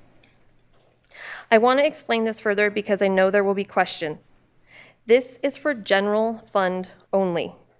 The S8C report is not reflective of administrative or confidential outside the general fund, such as early learning, adult education, nutrition services, or any other FTE budgeted outside of general fund. So the number of 390 that was shared earlier is the number in position control, but that is across all funds. And that's not going to show up on the S8C because S8C is only general fund. The 270 FTE threshold is inclusive of both restricted and unrestricted resources. So a non-represented position in general fund that is specific to a grant or restricted program activity, even though that may be what the funds are for, is part of this total amount. While I don't argue that establishing internal controls on FTE is a bad thing, it's not, especially considering that positions are almost 90% of the total budget. Consider that staff and community deserve to understand the why. Why is this 270 the right number that sets us up for success going forward? It needs to be more than reverting back to pre-COVID because so much has changed since then. In fact, 80% of the unrestricted, non-represented positions added within this category since COVID are in 4 primary departments. Business Services and Human Resources added positions in response to the corrective actions identified in the 2018 FCMAT report. The Golden Bell Award-winning Safe Schools Office has reimagined student and campus safety over the last several years. And special education, primarily related to behavior services, which have faced an increased demand since returning from the pandemic. As with everything related to running a large urban school district, it is complex. If the directive is to get back to the same number of unrepresented staff as before the pandemic, does all of this work go away? If it does, how will services and compliance not suffer? Beyond the reasoning of internal controls, I must share a concern that I believe is widely felt. The perception that these fiscal measures are directed, perhaps unintentionally, at a certain segment of our staff. I stand here before you, one of your classified administrators, proud member of the non-represented FTE on the S8C report. In having the privilege to present to you, Board, I have often heard the unfortunate sentiment that employees who are not in the classroom are viewed as second class, less valuable, and seemingly disposable. So in my final words to you, I wish to offer a brief perspective on my commitment to our work. I have been in education professionally for over 20 years, and I use the caveat professionally because even as a high school student, I was an office aide, learning the ropes of K-12 operations long before I thought I would be a CBO. Throughout my tenure, I have never been a teacher. However, it is my great respect for the power of teaching that motivates me every day. It is my own experience as a student that drew me into a career path and keeps me passionate about dismantling barriers to student opportunities. As a student, I was dismissed many times, too many times, because of my zip code, because of my household income, because I'm a girl. I am proud of the essential work that I do. Like all of my colleagues, administrators, supervisors, confidential, certificated, and classified alike, it takes all of us working collaboratively for our system to function. We are more than just categories on a sheet of paper. To be clear, I'm not questioning your vision to enhance controls and to balance the district spending. We have always been aligned on the need for systemic improvement and that our community deserves stability. However, I use my story to raise awareness and underscore the immense power of your word choice. I'm cautioning you against the collateral damage, intended or not, that results from being dismissive and vague rather than measured and communicative. I'm encouraging you to reflect on the process in which you determined a maximum of 270 non-represented FTE as the right number for success, and ensure that your why is as clear as your direction to meet it. At a time when the district faces several major challenges at once, I have consistently advocated for 2 approaches critical to our success. Teamwork. I have yet to observe it fully realized at any level, but achieving these goals is significantly less likely without complete cross-functional collaboration. And second, reasoned thoughtfulness. This means metaphorically choosing a scalpel rather than a hammer as our approach to reform. Whatever path is chosen, immediate and unhesitating implementation is required, and it will take every single employee to make it happen. Sac City needs you, Board, to inspire hope and to remember that we sat together and learned the primary focus of leadership is to keep hope alive. Thank you for the opportunity to provide some personal insight. With that, I would like to say thank you so much to you, Board, Superintendent Allen, and the larger Sacramento City Unified School District community. It has been my privilege to serve as your Chief Business and Operations Officer. I wish you well, and though I will not be continuing on with you here at CERNA, please know that I see us all on the same team, and I'm grateful for all you do each day. Tonight, we seek your adoption of the Fiscal Solvency Plan. I'm happy to answer any additional questions you may have. Thank you.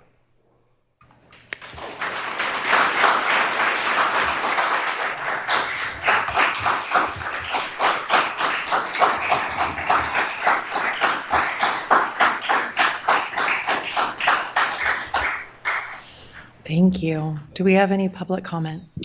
We have 3 cards that were turned in, but I'm not sure if they're still here. Okay. William Lewis.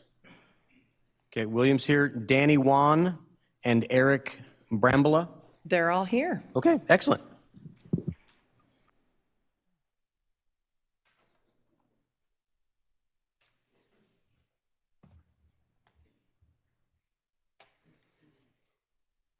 Welcome. This one? That one is, yes. This one. Good evening.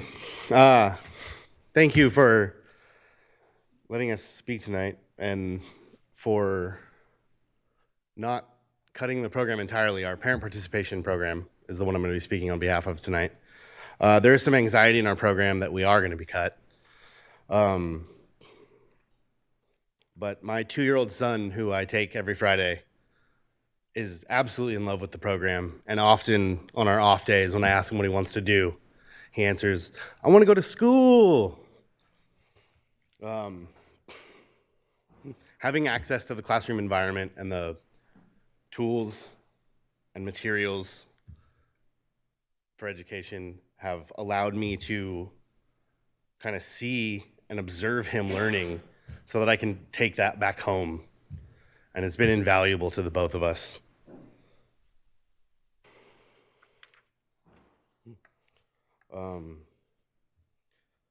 I think a lot of budgetary concern about the program is that it's not financially self-sustaining, but there does seem to be little consideration given to making it so. I think there's a large market between the sort of lower income families that can qualify for Head Start and the families that either can't afford, $1,500 plus a month for preschool, or just simply don't wish their kids to be in a 6 to 8 hour program before that length of structure is developmentally appropriate. I know because I am part of that market and would love to see the program continue. Thank you. Thank you.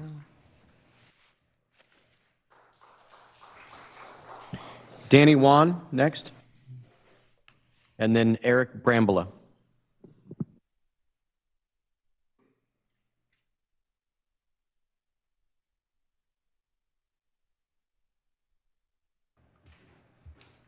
Welcome. All right. Good evening, board members. I'm here to talk to you all tonight about the Parent Participation Preschool Program at Tahoe Elementary. I have 2 boys, and 5 and 3. My oldest went through the program. He is now in kinder, and my youngest is in the preschool program, in the 4-day program.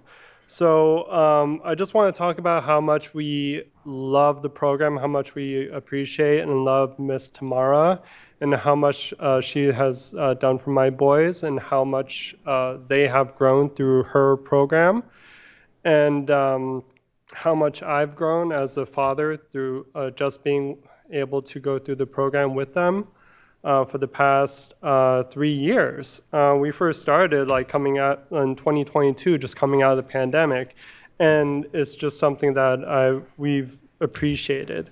And so I understand the need for the program to be self-sufficient, but without a clear plan and marketing support from all of you and from the district, we will continue to be under-enrolled. And it's not because of lack of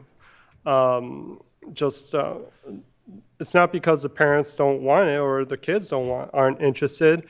It's mainly just because we just need to clearly market it better, and we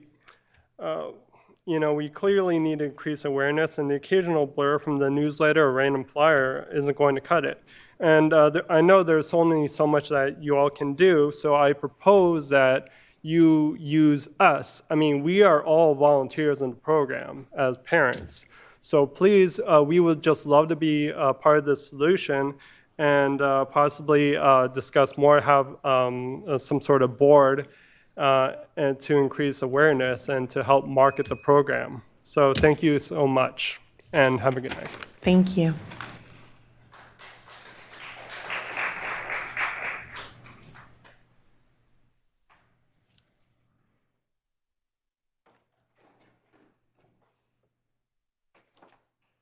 Good evening. My name is Eric Brambila. My daughter helped me create this poster, so she was not able to be here because it's kind of late. She is 6 years old. Her name is Lupita. She was in the parent participation preschool program for 2.5 years, and now she's in first grade. She's doing amazing. And I think it was because of the program. It was such a great program. And it wasn't just her that learned valuable social skills during a tough time. It was also us parents that learned. We learned to become better parents. The kids have access to the knowledge of all the other parents that are there. We volunteer over 1,000 hours a year. That's something that the district would be losing. When you look at the math, the money that we pay, which is the revenue of the district, it almost covers the salary of the teachers. We don't understand how cutting this program is going to help solvency. It doesn't make sense to us. I think I'm here because I would like for the program to be expanded and not reduced. Thank you very much. Thank you.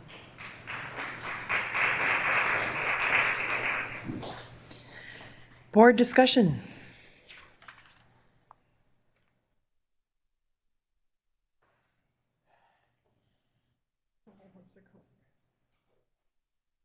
Member Kayada. I've said a lot on this topic, and I don't want to belabor it. I will just say that this is very heavy, and I know it has been confusing for our community and confusing for staff, and I know that what we have been saying has been heavily dissected to understand what we're doing and why. And ultimately, speaking for myself, but I'm sure my colleagues would agree, it'd be great if we didn't have to cut any of this, because I don't think we're operating a district that isn't doing great things. But at the end of the day, we are in a position where we do need to make cuts. And what I believe the message we are trying to send to our staff and community is that we are trying to set a priority for what we are keeping after the cuts. I truly value all of our staff. I know some hard conversations are ahead. And I also am very cognizant that the community is very confused about this because it came in some ways out of nowhere, because the narrative around Sac City for decades has been that we're always having financial problems. And there's been a history of those problems never really coming to fruition. There's always, we're at the cliff. But now we really are about to fall over the cliff if we don't act. And I believe that is the message that this board is trying to send, is that we see the disaster ahead of us if we don't act, and that's why we're committed to do it, as difficult as it is. And it is incredibly difficult. So that's it, and I would just like to thank our CBO for your really hard work and for your words tonight. Hopefully I live a long life after this. I think this process and what you just said tonight is not going to be something I forget, and will inform our continued governance here. But with that, we do need to adopt this, and I do support adopting it as it is. Thank you. Any others? I have a comments from President Singh to read before we do a motion. He was bummed he couldn't be here, but did send this to me. Good evening, everyone. The plan before us reflects the thoughtful work of our CBO and superintendent, and I'm grateful for their leadership. I also appreciate the input from our union leaders and the larger community. Your voices truly shaped this process. I have full confidence in our superintendent to guide this implementation with care, transparency, and a focus on what's best for students. This fiscal solvency plan is not primarily about cuts, it's about effective reallocation, right-sizing our district so we can protect classrooms, school sites, and enrichment programs that matter deeply to our students' experience both inside and outside the classroom. I also want to sincerely apologize to the CERNA staff who will be affected. I know this is difficult and unsettling, and these decisions are not a reflection of your dedication. I am truly sorry for the impact this will have. I know our board is committed to addressing these fiscal challenges thoughtfully and proactively because the alternative, state intervention, would not come with the same level of care for our students or staff. I'm hopeful that the steps we are taking now will create long-term stability and support for our district. Thank you for your continued trust, engagement, and partnership as we work toward a stronger future for all SCUSD students. Before we move to a vote, the one thing I'll share is we're just getting started. This is the culmination of a lot of factors that my brain has not been able to wrap around. And being 3 years on the board, beginning to see how I have become one of those factors. At the decisions we make, the things that are in a consent agenda that we didn't pay attention to, the presentations that come that we may not have read or been prepared for, and so we're processing on the dais. It's all part of the work that we have to do as a board. There are a lot of factors that impact Sac City. I've been in education for 20 years, and I've literally traveled the world to 2 different continents to talk with educators around the world. And when you talk to an educator, you have the same conversations. And Sac City is no different. The same things that are happening here and the issues we face are similar. But the forces at play that impact us are different. Very, very intense. And so this work is just getting started. As we make this decision and as we consider implementation and as we consider our future steps, this is in no way we made this decision and we're good. We have a lot of work to do. And with that, I will entertain a motion. I will move. And a second? Second. So officially moved by Member Kayada and seconded by Member Rhodes. Superintendent Allen. Member Jean? Aye. Member Kayada? Aye. Member Benjamin? Aye. Member Rhodes? Aye. Member Ibarra? Aye. Thank you. And before you go anywhere, we have a Sac City tradition of a beautiful green apple that we would love to come present to you. Before we do our presentation, I see that our superintendent would love to speak. And board members, I'd love for you to think if there's anything you'd like to share. Janae. I don't have a script. I'm just going to talk to you from my heart. I remember our first conversation we had. We were sitting in my office and you were talking about your vision and what you wanted to do. Even back then, it's the first time I had like real conversation with you, but you were very thorough, you were thoughtful, you knew what you wanted to do, and you were developing a plan of how we were going to get there. And I want to thank you for your diligence, for your perseverance, for your stick-to-itiveness, for you trying to sound an alarm. I want to thank you for that. And wherever you're going, they're going to be very fortunate because you are a wise person, you are thoughtful, you are dedicated, and you are a highly skilled CBO. And we were very fortunate here, even though it's only been a little over 2 years. We were very, very fortunate in this district to have such a highly knowledgeable, skilled CBO in this district. So I just want to say thank you. Yes, I am sorry you are leaving. The whole world knows that. But I would never, ever hold anyone back.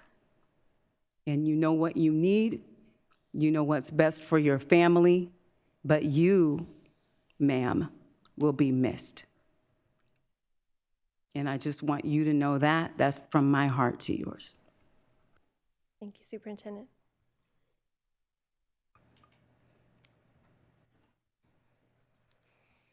I don't know how you follow that. Member Yubara's wiping tears. She's not. I misspoke. It's okay. I'll never forget the moment that we got to bond about philosophy. And I have so appreciated your ability to combine the big picture philosophical questions with the nitty-gritty details of the budget. And that is a truly unique skill set in a business position. And I'm going to greatly miss that approach to our budget conversations. You will be missed. Thank you. Member Kayada's sneaking in there. Yeah, I also don't know how to follow superintendent on that, but we learned about your departure on October 30th, a little over 3 weeks ago. I sent you an email when we got that within like 10 minutes because I processed by writing, and my thoughts haven't changed, so I will just repeat to you what I've already told you, but I feel like it's important that people know how I feel. And that is that when I got the email saying that you were leaving, my heart skipped a beat, and it's been skipping since then. It is truly devastating that we're losing you, but I do understand that this can be a very challenging place to work, especially in your role, and that it might feel like the rewards are few and far between, and the difficult decisions are with you every day, as well as the long, long hours you put in. I want to express to our community, they may not have seen your work firsthand. The board's seen a little bit of it. I know people here in the building have seen it a lot more, but you have truly impacted the lives of the students of Sacramento, truly. And your impact will last after you're gone. And as a board member myself, I will take it upon myself to try to remember the things you've taught us in your time here. I am an accountant. I worked in budgeting for a while. I've worked with a lot of truly amazing people in this field, in your field, and you're the top. You really are. I truly appreciate your ability to take very complicated and challenging topics and put them into words that we can easily understand and know where we need to go with it. Your ability to bring clear insight to us and your true thoughts about what we're talking about or how you feel about the direction we're proposing to give, as you just did here tonight.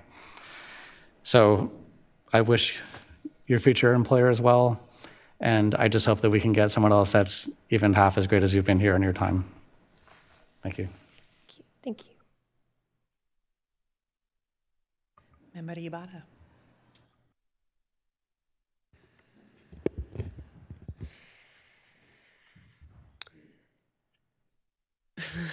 I don't even know how to start. Janae, I just want to say thank you for everything. You have been so instrumental for community as well. And so that's why my heart is where it's at. I advocated in this district for around 12 years before I got the privilege of being able to serve in this capacity. And your ability to explain things in your presenting made it a lot easier once you came to this district. And I know that I'm not the only parent or community person that was out there doing the work that thinks that. It was very felt. And so you leave some really big shoes to fill. But just like our superintendent, I don't like to be selfish. And so I want you to know that even though it's not something that I want to see happen, I want you to do it and spread your wings and know that you are truly a talented person and what you bring to this field and to education, even though you're not in the classroom, has such a big impact. So thank you for serving our students and families in our district. Thank you so much. All right, we have a green apple for you. Apple time. Thank you.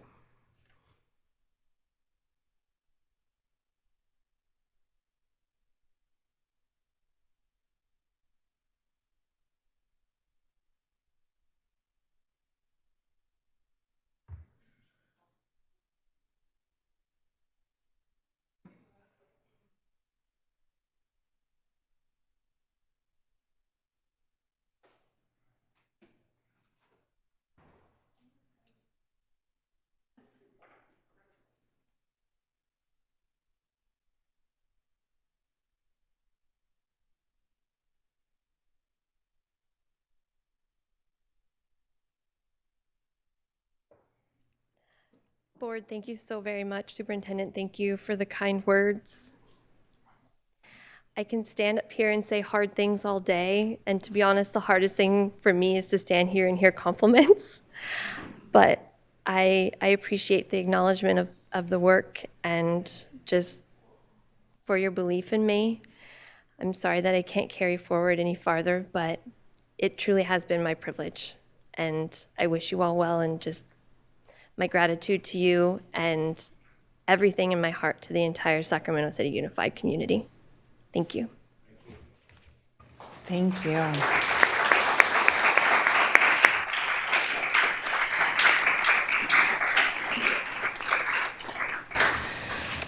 Moving on to 12.2, approve the submission of credential waivers applications to the California Commission on Teacher Credentialing. Welcome. Hi. Okay, good evening, President Jean, Superintendent Allen, and board members. My name is Christina Pena, and I am here tonight to present the credential waiver application and request for your approval. I'm here this evening because EdCode provides an opportunity for districts to waive portions of credential requirements in order to give educators a little more time to complete their credential requirements. In order to submit a credential waiver application for certified employees in need, the CCTC, which is the California Commission on Teacher Credentialing, requires a public notice to process along with board approval prior to the submission of any waiver applications. Presented here are data trends for the credential waiver requests for the past few years. We remain committed to working collaboratively with our employees to ensure they meet their credentialing requirements. This applicant listed is actively working to fulfill their CCTC requirements to obtain an English learner's authorization for instructing English learners.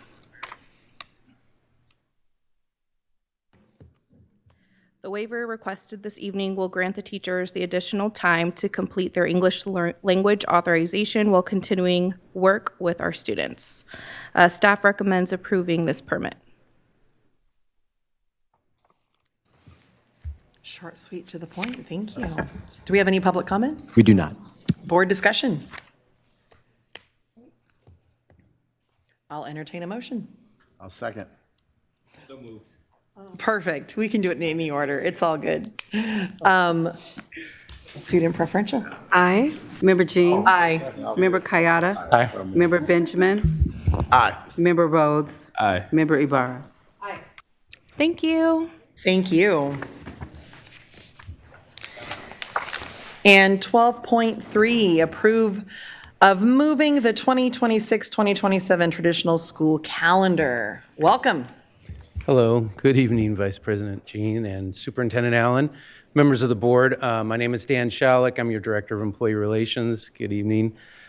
We are here today. Let's see if I can figure this out. I can figure out which button this is.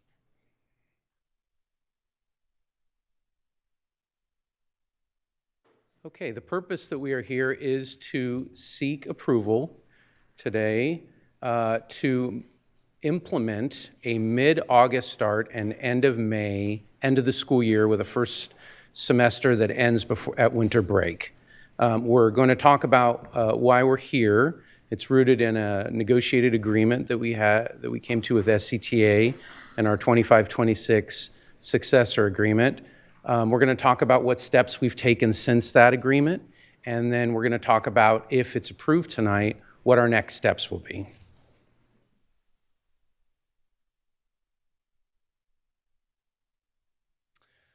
So in our 25-26 successor agreement with SCTA, the language, as I already mentioned, said that we would implement a mid-August start and end of May, end of the school year, with a first semester that ends at winter break, beginning in the 26-27 school year, if certain conditions were met. And those conditions included holding community forums at our comprehensive high schools, having the district provide a survey to our students, staff, and parents to determine support for that change. Additionally, that we would meet with our student advisory council, and if we did those things, that we would come to the board prior to December 15th to seek approval to make this change. So we have had community forums at our comprehensive high schools. You can see the list of our high schools and the dates that we met with them in mid-October, as well as the date in August 27th when we met with the Student Advisory Council. It's my understanding that the meetings were positive. It gave an opportunity for community members to talk through concerns. Overall, a positive reception towards the change and the benefits that it would bring. It's my understanding the Student Advisory Council was thinking about how this summer would unfortunately be an extra short summer because of that, but that there was a feeling that that sacrifice would be worth it in the long term for the benefits that would come from this change. We did a couple of surveys. Now, the first survey that we sent out through Parent Square and through the website to our students, staff, and parents, again, was rooted in the negotiated agreement, but it was also rooted in our system's belief that these changes would bring positive outcomes for our students. So some highlights of those changes that we saw are the ability for finals to be done before winter break, right? The equal opportunity for our students to have the same amount of time to prepare for AP and IB testing, the ability for our students to be able to take summer classes at community college without our schedule overlapping like it has in the past with community colleges, early access to available summer jobs and internship programs, and better alignment with our CIF calendar for fall athletes. Now, we took that position that the district had, and in our first survey, we wrote questions that were rooted in those, right? We put out questions that said, these are things that we think will be of benefit. These are things that we think that will be improvements for our students. What do you think? Is that important to you? Is that maybe not important to you? Is it maybe something that you are indifferent about? As I scroll through these slides, each of these kind of represent those questions that we asked in the first survey. The dark green represents responses that we got where people said it was very important to them. The lighter green was people that said it was still important to them. As we get to light purple, it's people that said not so important to them, and the dark purple are responses that we got indicating that it wasn't important at all to them. As we go through these, most of our answers were pretty consistent through these. And in fact, I would say it kind of averaged about 73% if we grab both the dark green and the light green of people that said it was important to them, agreeing that these were things that were also important to our community.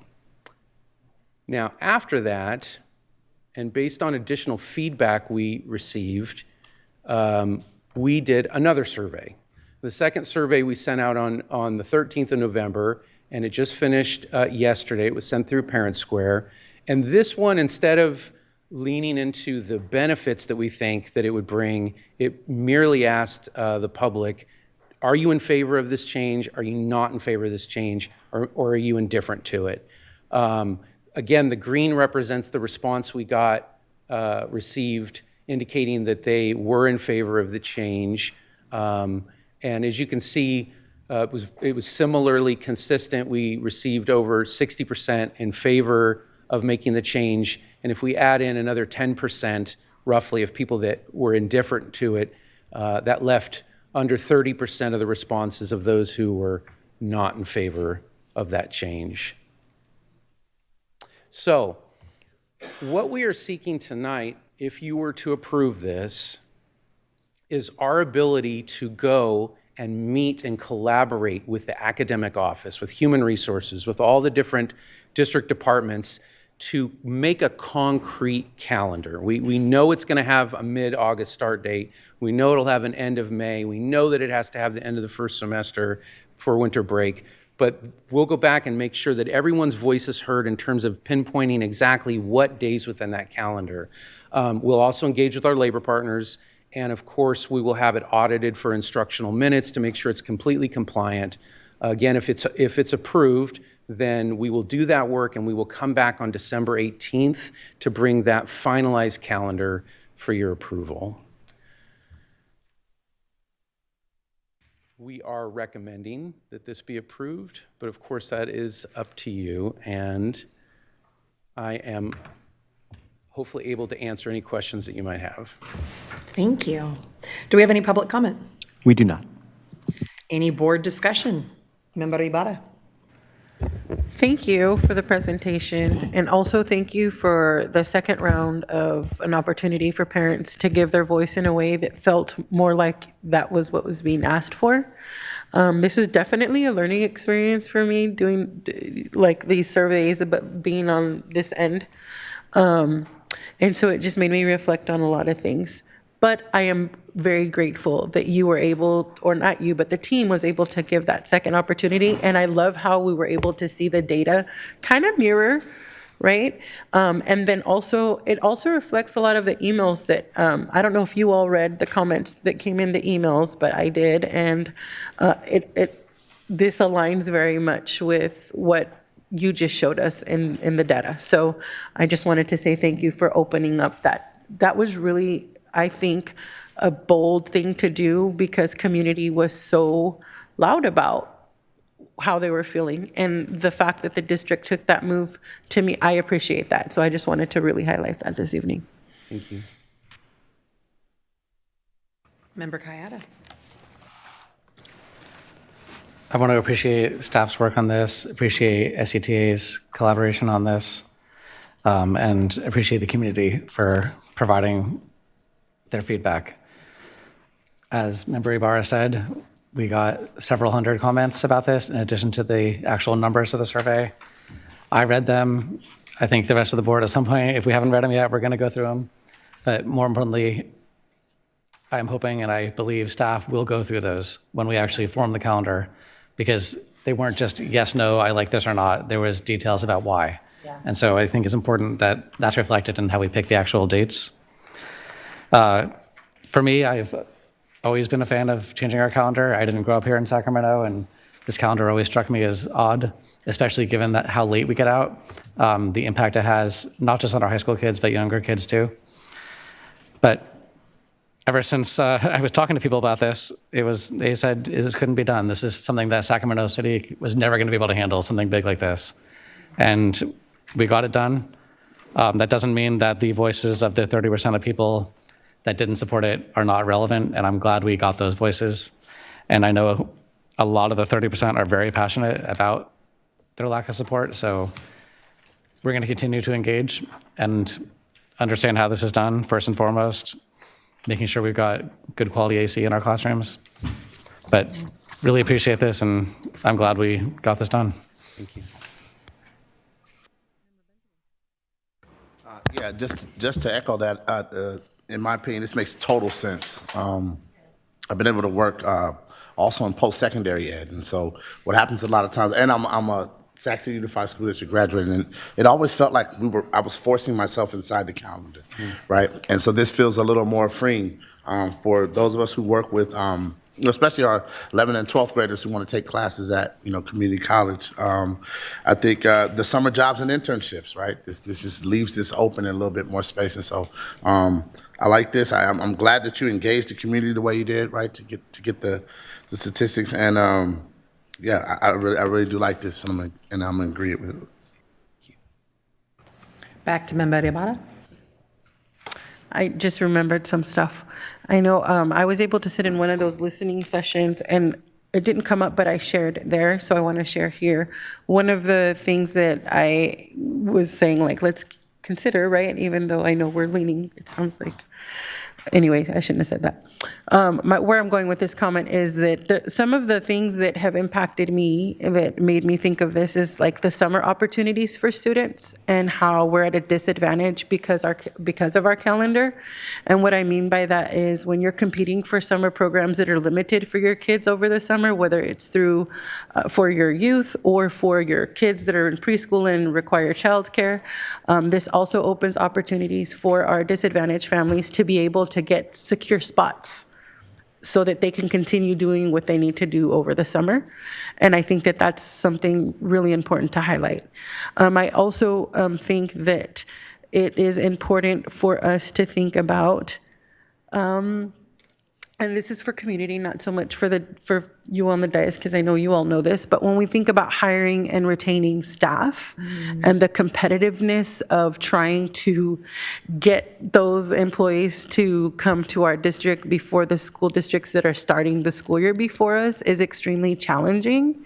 And I think that that's important for folks to understand as well, is that how do you then compete with someone who took or has a job offer in a district where they started before us potentially, right? And then now they have the opportunity and we give them the offer, but it's not exactly ideal for a teacher to want to get out of their contract after they've already begun it, because that's not, no one wants to do that. So just those are things that we didn't really talk about or highlight, but I think are really important when we think about the lasting change and impact it can have. So I just wanted to say those out loud. Member Rhodes. I just wanted to say that when time permits, I'm willing to make a motion to move this forward. Thank you. The last thing I'll share is being a unified K-12 district and meeting every different age level's needs is incredibly challenging. And I would contend, based on the feedback that we've read and received, that our secondary schools are really needing this change. And our elementary folk are the ones that are like, but we love the schedule for these reasons for our kids. And that's just always a challenge. So how do you balance the needs of everybody? And I do think that this is balancing a lot of needs for the secondary level that are super, super important. So I believe Member Rhodes has a motion. Do we have a second? I'll second. Member Ibarra seconded. And it is a roll call vote. Member Jean. Aye. Member Kayada. Aye. Member Benjamin. Aye. Member Rhodes. Aye. Member Ibarra. Aye. Thank you so very much. Thank you very much. And Godspeed in your next round of conversations.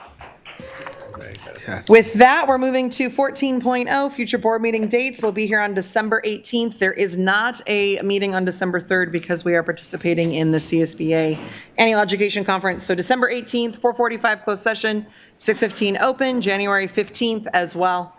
And with that, good night all.